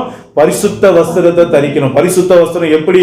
நீங்க கர்த்தருடைய சமூகத்துல போய் நின்னாதான் உன் தேசத்துக்கு விடுதலை, உன் ஜனங்களுக்கு விடுதலை. நீங்க ஏசப்பா முகத்தை பார்த்தாதான் அவங்களுக்கு நல்ல வார்த்தைகள் கிடைக்கும். அப்போ நாம தேவ சமூகத்தை அசைக்கிறவங்க. நல்லா புரிந்து கொள்ளுங்க. தேசத்தின் ஆசீர்வாதம் யார்கிட்ட இருக்கு? ஒரு விசுவாசி இடத்துல இருக்கு. தேசத்தின் ஆசீர்வாதம் ஆவிக்குரிய கரத்துல இருக்கு. நீங்க முழங்காலம் முடக்கம்னா உங்க தேசம் ஆசீர்வதிக்கவே படாது. நீங்களும் நானும் முழங்காலம் முடக்கி தேவ சமூகத்தை நம்முடைய கண்கள் நோக்கி பார்க்கலனா என் தேசம் ஆசீர்வதிக்கப்படாது, நான் இருக்கிற தெரு ஆசீர்வதிக்கப்படாது, ஏன் நம்முடைய குடும்பம் கூட ஆசீர்வதிக்கப்படாது. அல்லேலூயா. அப்ப இன்னைக்கு அருமையான தேவனுடைய பிள்ளைகளே, இன்னைக்கு தேவன் ஆசாரியர்களை எதிர்பார்க்கிறார். அந்த ஆசாரிய உடை தரித்து அந்த பரிசுத்த வஸ்திரத்தை தரித்தவர்களுக்கு அவரை நோக்கி பார்க்கிற அந்த கிருபையை தருகிறார். அல்லேலூயா. அவங்க ஜெபம் பண்ணாதான் ஜெபத்தை கேட்கிறார். அவங்க போய் ஜனங்களுக்காக நிற்கும் போதுதான் தேவன் அவங்க முகத்தை பார்க்கிறார். அப்ப இன்னைக்கு எத்தனை பேர் தேவனுடைய கோபாக்கனையை தடுத்து நிறுத்துறவளா மாற்ற போறீங்க? மோசே திறப்பிலே நின்று ஜெபிக்கிறவனாக இருந்தான். ஆரோனை பாருங்க, செத்தவர்களுக்கும் உயிரோடு இருக்கிறவங்க நடுவில் போய் நின்னான். இவன் போய் நின்னவனதான் வாதையை நிறுத்தப்பட்டுச்சு. நல்லா யோசனை பண்ணி பாருங்க. உங்களை யார் ஆண்டவர் தெரிஞ்சு வச்சிருக்காரு? உங்களை தான் ஒரு சூப்பர் நேச்சுரல் பவரான ஆளா வச்சிருக்காரு. அல்லேலூயா. ஒரு சாதாரண மோசையை தான் ஆண்டவர் என்ன பண்ணார்? இஸ்ரேல் ஜனங்களை விடுவிக்கிற பாத்திரமா எடுத்து பயன்படுத்தினார். இன்னைக்கு சாதாரண ஆரோனை தான் என்ன பண்ணாரு? செத்து போனவங்க பட்டியல உயிரோடு இருக்கவங்க போய் சேரக்கூடாது, நடுவில் வந்து நிக்க வச்சார். அல்லேலூயா. அவன் வந்து நின்னவனால வாதம் நின்றுச்சு. அப்ப நீங்களும் நானும் வாதையை நிறுத்தக்கூடியவர்கள், தேவனுடைய கோபாக்கினை தடுத்து நிறுத்தக்கூடியவர்கள். யோசித்து பாருங்க. இன்னைக்கு நம்ம அதெல்லாம் புரிந்து கொண்ட நம்ம வேலை இன்னும் அதிகமா இருக்கு. நம்ம வேலை ஆவிக்குரிய வேலை அதிகமா இருக்கு. இன்னும் உலக பிரகாரம் வேலையிலேயே நம்ம மாட்டிக்கிட்டு அதிலேயே சுத்திக்கிட்டு அதிலேயே கஷ்டப்பட்டுக்கிட்டு அதுக்கே கண்ணீர் வடிச்சுக்கிட்டு இருக்கோம். ஆனா நம்ம வேலை, தேவன் ஒரு வேலை வச்சிருக்காரு. நான் அதுக்கு தான் ஒண்ணு வச்சிருக்கேன் அப்படின்றாரு. நாம அதை பிசாசு என்ன பண்றான்னா நம்மள அந்த வேலைக்கு நேரா திருப்பாம டைவர்ட் பண்றான். உலக காரியத்தின் மேல ஒரு நல்ல வஸ்திரம் எல்லாம் நீங்க நிறைய பேர் துக்கமா இருக்காங்க. ஒரு நல்ல சாப்பாடு இல்லைன்னா துக்கமா இருக்காங்க. நல்ல ஒரு வீடு இல்ல துக்கமா இருக்காங்க. நல்ல ஒரு வாகனம் இல்ல துக்கமா இருக்காங்க. ஆனா அதெல்லாம் ஆண்டவர் துக்கப்படுறதுக்காக சொல்லல. அவர் துக்கப்பட சொல்றதுனா தேவனுக்கு ஏற்ற துக்கம் தேவை. இன்னைக்கு தேவன் தேசத்துக்காக பரிதவிக்கிறார். அன்னைக்கு நினிவே பட்டணம் அழிந்து போகுதுன்னு சொல்லிட்டு அவர் என்ன பண்ணாரு, ஒரு தீர்க்கதரிசி அனுப்புறார். நல்லா கவனிங்க, அது யார்? யோனா தீர்க்கதரிசி. யோனாவை அனுப்புன அவர் என்ன பண்ணாரு, நேரா கப்பல்ல டூர் போட்டு போயாச்சு. அவர் போக சொன்னது நினிவே பட்டணத்துக்கு. நம்ம ஐயா போனது எந்த ஊருக்கு? அவர் ஊட்டிக்கு மாதிரி கொடைக்கானல் மாதிரி ஒரு டூரை போட்டு வேற ஊருக்கு போயாச்சு. கப்பல் ஏறி போயிட்டு இருந்தவர் விட்டார ஆண்டவர்? யோசனை பண்ணி பாருங்க. அவர் கடலை கொந்தளிக்க வச்சாரு, ஒரு அசக்காசக்குனாரு, காத்தையும் வீச வச்சாரு, கடல் கொந்தளிக்குது. இப்ப கப்பலே கவுந்து போற கதையாகி போகுது. ஆனா இவரு நம்மால் என்ன பண்றாரு, தேவனோடு பேசக்கூடியவர் என்ன பண்றாரு, அடித்தட்டுல போய் நல்லா ஆழ்ந்த நித்திரை. பாருங்க, பேதுருவும் ஆழ்ந்த நித்திரையில் தான், யோவானும் ஆழ்ந்த நித்திரை தான், யாக்கோபு ஆழ்ந்த நித்திரை. நம்மால யோனாவும் பழைய ஏற்பாடு புதிய ஏற்பாடு பரிசுத்தவங்களா பாருங்க. ஆனா இவங்களுக்கு தான் எவ்வளவு பெரிய வேலையை வச்சிருக்காரு பாருங்க. நீங்க நானும் வாயை திறந்தா, அன்னைக்கு பேதுரு வாயை திறந்தனால 3000 பேர் ரட்சிக்கப்பட்டாங்க. நல்லா யோசனை பண்ணி பாருங்க. அது வரைக்கும் அவன் வாயை மூடிக்கிட்டு இருந்தான். என்னைக்கு பரிசுத்த ஆவியானவர் அவனை நிரப்புனாரோ அன்னைக்கு அவனோட வாய் திறக்கப்பட்ட போது தேவனுடைய வார்த்தை வல்லமையா வெளிப்பட்டது. 3000 பேர் ரட்சிக்கப்பட்டாங்க. இன்னைக்கு யோனா வாயை மூடிக்கிட்டு அடித்தட்டில் போய் படுத்துக்கிட்டு இருக்கான் சொகுசா. யோசனை பண்ணி பாருங்க. இவன் வாயை திறக்கலாம், அவ்வளோ நினிவே பட்டணம் 1 லட்சத்துக்கு மேற்பட்ட ஜனங்களை அன்னைக்கே மடிஞ்சு போயிருப்பாங்க. ஆனா தேவன் விட்டாரா? யோசனை பண்ணி பாருங்க. அவன் வேலையை செய்ய மறந்தாலும் அந்த ஜனங்களை பாதுகாக்கிற தேவன், ஜனங்களை நேசிக்கிற தேவன், அவர் என்ன பண்றாரு, விடல போறாரு, கப்பலை அசைக்கிறாரு, அவனை எழுப்புறாரு. அவன் என்ன பண்றான், அப்ப கூட என்ன பண்றான் பாருங்க, அந்த வேலையை செய்ய மாட்டேன், நான் செத்தாலும் சாமானிய தவிர. நல்லா யோசனை பண்ணி பாருங்க. யோனாவுடைய ஸ்டேட்மெண்ட் அதுதான். நல்லா ஆழ்ந்து வாசிச்சீங்கன்னா அவன் சொல்ற ஸ்டேட்மெண்ட் ஒன்னொன்னுக்கு அர்த்தம் புரியும். என்ன அப்படின்னா, நீங்க நல்லா யோசனை பண்ணி பாருங்க. சீட்டு போடுறாங்க, யார் பேர்ல விழுது? யோனா பேர்ல விழுது. யோனாவை கேட்கறாங்க, நீ யாரு என்ன கேட்கும் போது அவன் சொல்றான், நான் வானத்தையும் பூமியையும் படைத்த சர்வ வல்ல தேவையுடைய ஊழியக்காரன் அப்படின்னு சொல்றாங்க. உன்னாலதான் இந்த பிரச்சனை வந்திருக்கு, நாங்க சீட்டு போட்டோம்னு உன் பேர் தான் விழுந்துக்குது. இப்ப நாங்க என்ன பண்ணணும், இந்த பிரச்சனையில நான் தப்பிக்கிறதுக்கு என்ன பண்ணணும்னா, இவன் சொல்லுவான், நல்லா கவனிங்க, என்னை தூக்கி கடல்ல போட்டுருங்க. ஏன் அவனே கடல்ல குதிக்கலாங்க? என்னைக்கே அதை யோசனை பண்ணி பார்த்துருக்கீங்களா? அவனா கடல்ல குதிச்சா அதுக்கு பேர் தற்கொலை. தற்கொலை பண்றவன் பரலோகம் போக மாட்டான். நல்லா புரிந்து கொள்ளுங்க. இன்னைக்கு உலகத்துல தற்கொலை பண்றவங்க, தூக்கு மாட்டி செத்து போறவங்க, விஷம் குடிச்சு சாவுறவங்க, கடல்ல குதிச்சு சாவுறவங்க, கிணத்துல குதிச்சு தானா உயிரை மாத்திக்கணும்னு நினைக்கிற ஒருத்தனும் பரலோகம் போக மாட்டான். அது அவனுக்கு நல்லா தெரியும். அதனாலதான் அவர் என்ன பண்ணாரு, நான் குதிக்கல, நீ என்ன தூக்கி போடு. அப்படின்னா என்ன அர்த்தம்? நானா சாக விரும்பல, நீ தூக்கி போட்டு அந்த பழி உன் மேல சேர்த்தோம், நான் பரலோகம் போயிடுறேன். அதாவது பரலோகம் சாகத்துக்கு தயாரா இருக்கான், பட்டணத்துக்கு போய் வாய் திறந்து சத்தியத்தை சொல்றதுக்கு தயாரா இல்லை. ஆனா ஆண்டவர் விட்டாரா? ஜனங்க தூக்கி போட்டாங்க. மீனுங்க என்ன பண்ணாரு, கட்டளையிட்டாரு. 3 நாள் அது பாவம், சாப்பிடவே இல்லை. இவன் பண்ற தப்பு எத்தனை பேருக்கு பாதிப்பு உண்டாகுது நல்லா கவனிச்சு பாருங்க. நினிவே பட்டணத்தான் அழியத்துக்கு போகுது. 2வது கப்பல்ல இருக்கவன் சாக போறான். யோசனை பண்ணி பாருங்க. 3வது அது பாட்டு கடல்ல விளையாடுறதுக்காக ஆண்டவர் வச்சிருந்தாரு மீன், அதை 3 நாள் இவன் பட்டி போட்டான் பாத்துங்க. இவன் வயிற்றுக்குள்ள இருந்துட்டான். ஆண்டவர் சொல்லிட்டாரு, நீ எதுவும் சாப்பிடக்கூடாது சொல்லிட்டாரா இல்லையா? அது இல்லாம அவர் எந்த பட்டணத்துக்கு போகணுமோ அந்த பட்டணத்துல நேரம் எத்தும் போய் இவர் டிராவல் பண்ணி எத்தும் போய் வாயை திறந்து விட்டுச்சு. அவர் நேரம் நினிவேக்கு போயிட்டாரு. யோசனை பண்ணி பாருங்க. அப்போ தேவையில்லாம எத்தனை பேர் டிஸ்டர்ப் பண்றான் பாருங்க. ஒரு ஆவிக்குரியவனுடைய தவறு எத்தனை பேர் பாதிக்கப்படுறாங்க நல்லா கவனித்துக் கொள்ளுங்க. இப்போ அவர் என்ன பண்றாரு, நினிவேக்கு போறாரு. நினிவேக்கு இப்போ போகும்போதும் திருப்திகரமா போல. ஏன்னா அவனுக்கு ஒரு காரியம் தெரியும். என்ன சொல்லுங்க, ஏசப்பா ரொம்ப இரக்கம் உள்ளவர். என்னது? ஏசப்பா ரொம்ப இரக்கம் உள்ளவர், அவர் தயவு உள்ளவர், மன்னிக்க தயை பெருத்த தெய்வம். அதனால நினிவே பட்டணத்துடைய ஜனங்களுடைய பாவங்களை அவர் மன்னிச்சு நிச்சயமா அவரை காப்பாற்றுவாரு அப்படின்றது இவனுக்கு தெரியும். ஆனா இங்க ஒரு நீதி இருக்கு, ஒரு சட்டம் இருக்கு. என்ன அப்படின்னா, நீங்க அவனுடைய பாவத்தை போய் வெளிப்படுத்தி காட்டணும். அது தேவன் சொல்ற நியமம். நினிவே பட்டணத்து ஜனங்கள் பாவம் செய்யறாங்க. இந்த பாவத்து நிமித்தம் இன்னும் 40 நாள்ல நினிவே பட்டணம் கடல்ல மூழ்கி போகும்போது தேவன் நியாய தீர்ப்பு வச்சிருக்காருன்றத இவன் போய் எடுத்து எச்சரிப்பு கொடுக்கணும். இந்த எச்சரிப்பின் செய்தியை கேட்ட உடனே நினிவே பட்டணத்து மக்கள்லாம் பாவத்தை விட்டு மனம் திரும்பி தேவனை நோக்கி கெஞ்சணும். அப்போ அவர் மன்னிச்சு இந்த தேசத்துக்கு விரோதமா அவர் வச்சிருந்த தண்டனையை கொடுக்காம அவர் தடுத்து நிறுத்துறார். இதுதான் அவருடைய நியமனம். அப்ப நல்லா புரிந்து கொள்ளுங்க, நீங்க போய் பிரசங்கிக்கலன்னா அவன் செய்யறது தவறுன்னு அவனுக்கு எப்படி தெரியும்? தெரியாது. அப்ப பாவத்தில் இருக்கிறவனுக்கு அவன் செய்யறது பாவனே தெரியாது. அப்ப ஆண்டவருடைய வார்த்தை தான் பாவி யாரு பரிசுத்தவான் யாருன்றது காட்டுறது. அப்ப அந்த வார்த்தையை பிரசங்கிக்க நீங்களும் நானும் தவறும் போது, அதுல அலட்சியம் காட்டும் போது, இந்த யோனாவை போல இது என் வேலை இல்லை, இது அவர் வேலை, இன்னைக்கு இல்லை நாளைக்கு போய்க்கலாம் நினைம்போது நல்லா ஒண்ணு புரிந்து கொள்ளுங்க, நாம ஆண்டவர் சொன்ன வார்த்தையை கை கொள்ளாத ஒவ்வொரு நிமிஷமும் நம்மை கொண்டு தேவன் செய்ய அல்லது பாதுகாக்க நினைக்கிற ஒவ்வொரு ஆத்துமாக்களை நம்ம இழந்துகிட்டு இருக்கோம். நல்லா யோசனை பண்ணி பாருங்க. இன்னைக்கு யோனா போகல, ஆண்டவர் அவனை எப்படியோ கொண்டு போயிட்டா நீங்க அந்த பட்டணத்தை காப்பாத்தினார். இந்த சம்பவம் நமக்கு என்னத்தை சொல்லுது? நீங்க செயல்பட தவறுகிற ஒவ்வொரு செகண்டும், நீங்க ஆண்டவர் சொல்லுகிற வேலையை செய்ய தவறும் போது ஒவ்வொரு செகண்டும் என்ன நடக்குதுன்னா, உங்களால ஒவ்வொரு ஆத்மாவும் நரகத்துக்கு போயிட்டு இருக்குது, ஒவ்வொரு ஆத்மாவும் மரிச்சு போயிட்டு இருக்குது. இதுக்கு யாரு கணக்கு கேட்பாரு? ஆத்மாக்களுடைய தேவன் அவர் கேட்பாரு. என்ன கேட்பாரு? எவனாவை பார்த்தா இன்னைக்கு கேட்டிருப்பாரா இல்லையா? யோசனை பண்ணி பாருங்க.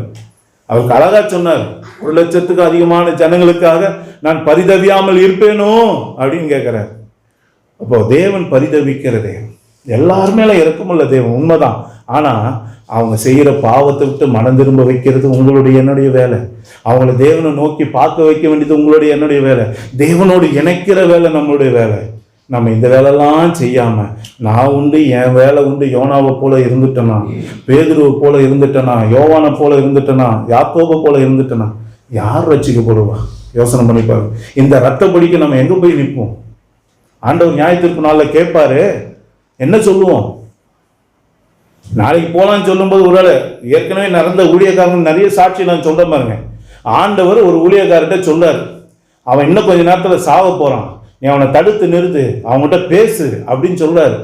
ஆனா இவரு அந்த நபர் எதிர்க்க வரும்போது அவனை பார்த்தா இவருக்கு அப்படி தோணல. யாருக்கு? இந்த ஊழியக்காருக்கு அப்படி தோணல. அதனால என்ன பண்ணிட்டாரு, இவரு அவனை சும்மா விசாரிச்சுட்டு அவனை அனுப்பி விட்டார். அடுத்த ஒரு சில நிமிஷங்கள்லயே வீட்டுக்கு போனவன் என்ன பண்ணான்?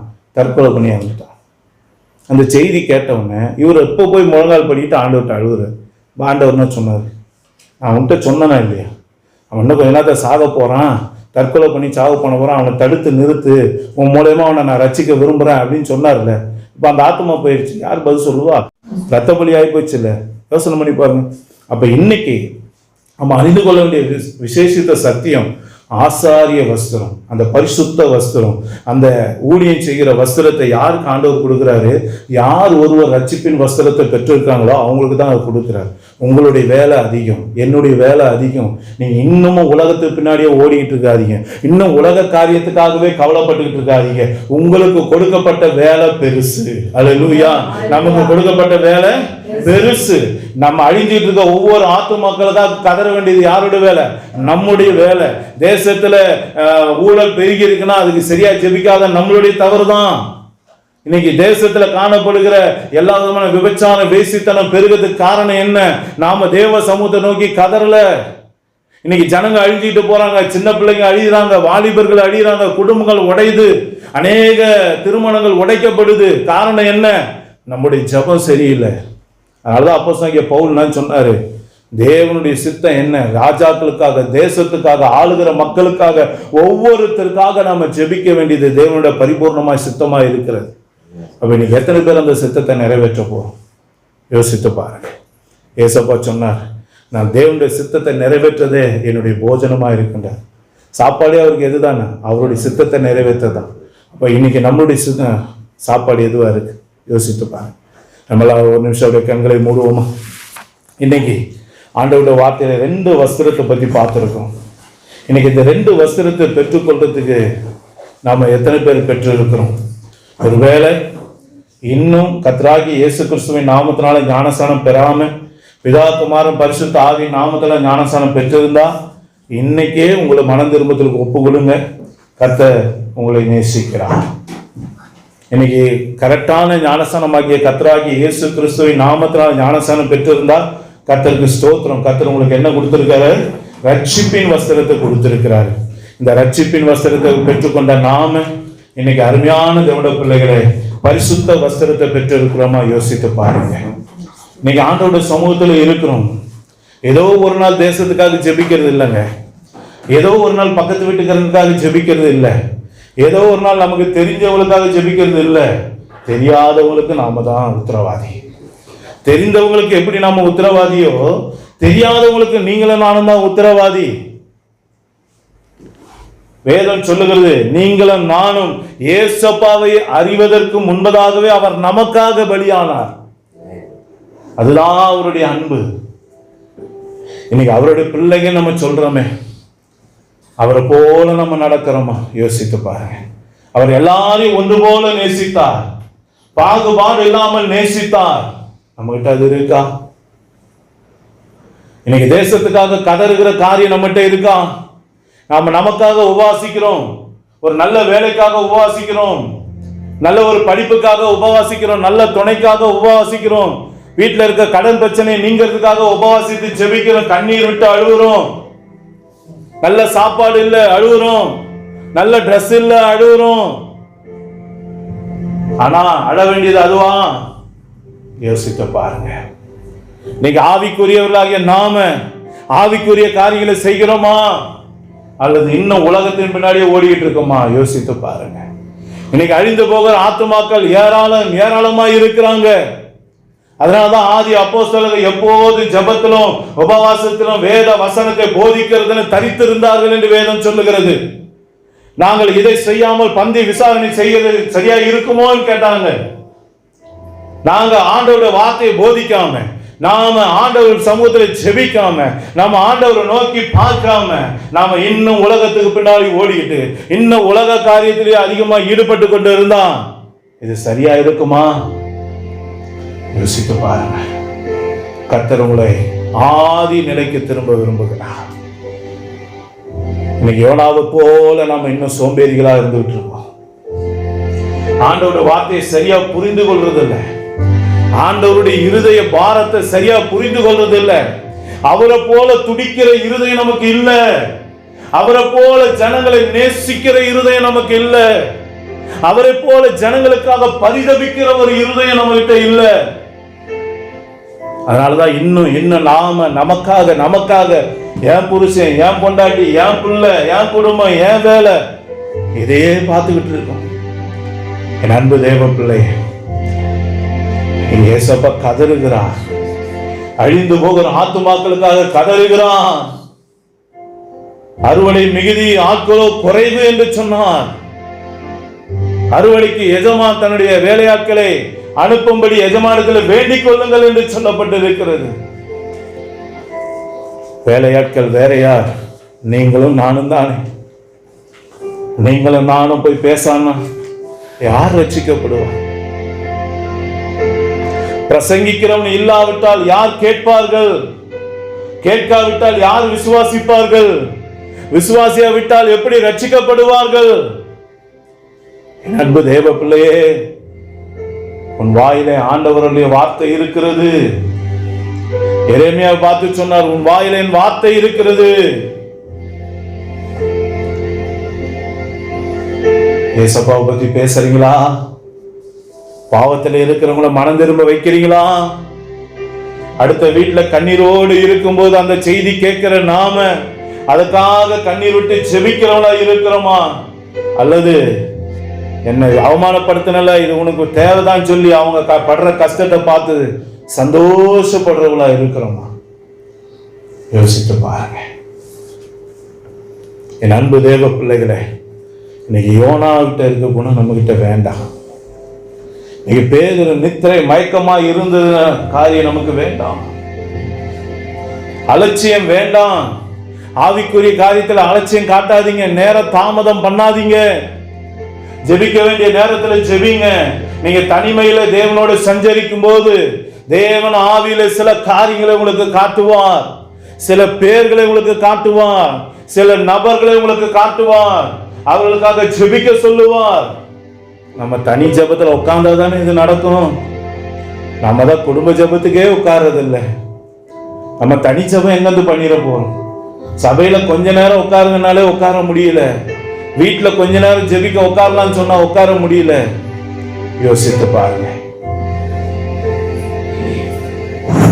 என் அன்பு தேவ பிள்ளைகளே, தேவன் தேசத்துக்காக பரிதபிக்கிறார்.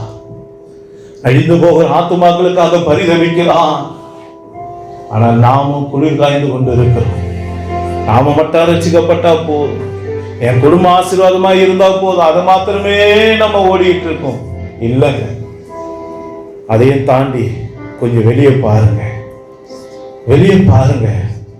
உங்கள் பார்வை மாறட்டும், உங்க சிந்தைகள் மாறட்டும், உங்க எண்ணங்கள் மாறட்டும்.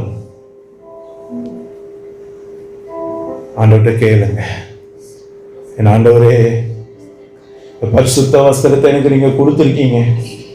ஆனா நான் செத்தவர்களுக்கும் உயிரோடு இருக்கிறவங்க நடுவில் நிற்க வேண்டியன்னா இன்னும் தூங்கிட்டு இருக்கனே. திறப்பின் வாசலில் நின்று கதற வேண்டியன்னா இன்னும் தூங்கிக்கிட்டு இருக்கனே. ரட்சிப்பின் சத்தியத்தை பேச வேண்டிய நான் இன்னும் தூங்கி கொண்டு இருக்கிறேனே. தயவாக மன்னிங்க அப்பா, தயவாக மன்னிங்க. என் மேலே நீர் வைத்த உடைய சித்தத்தை பரிபூர்ணமாக அறிந்து செயல்பட என்னை ஒப்பு கொடுக்கிறப்பான்னு சொல்லி ஒப்பு கொடுங்க. அப்போ சொல்லி பவுலை போல உங்கள் தாழ்த்தி ஒப்பு கொடுங்க. என் தேவ பிள்ளைங்க, கர்த்தர் உன்னை கண்ணோக்கி பார்க்கிறார். என் பரிசுத்த நகரமாகிய எருசலேமே, உன் அலங்கார வஸ்திரத்தை உடுத்திக் கொண்டாயா? சியோனே,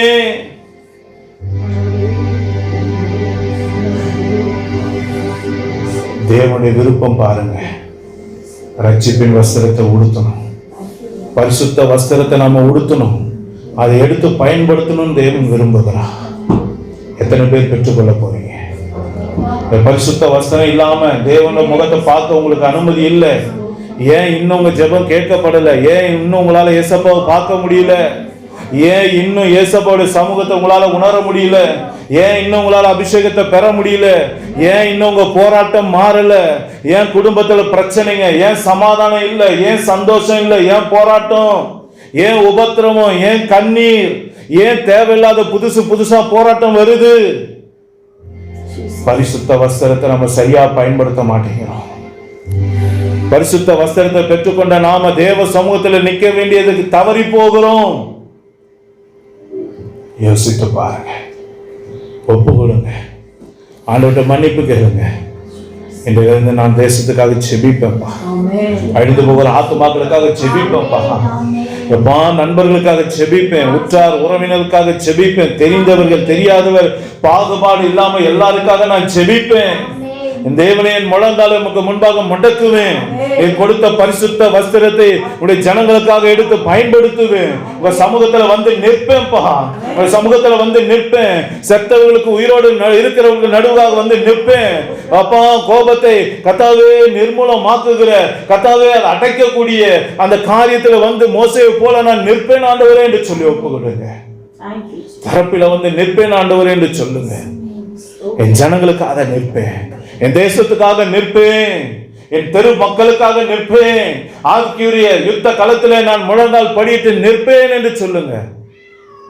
என் கர்த்தர் உங்களை கண்ணோக்கி பார்க்கிறார். ஜீசஸ், ஒப்பு கொடுப்போமா? எல்லாரும் கண்ணீரோடு செபிப்போம்.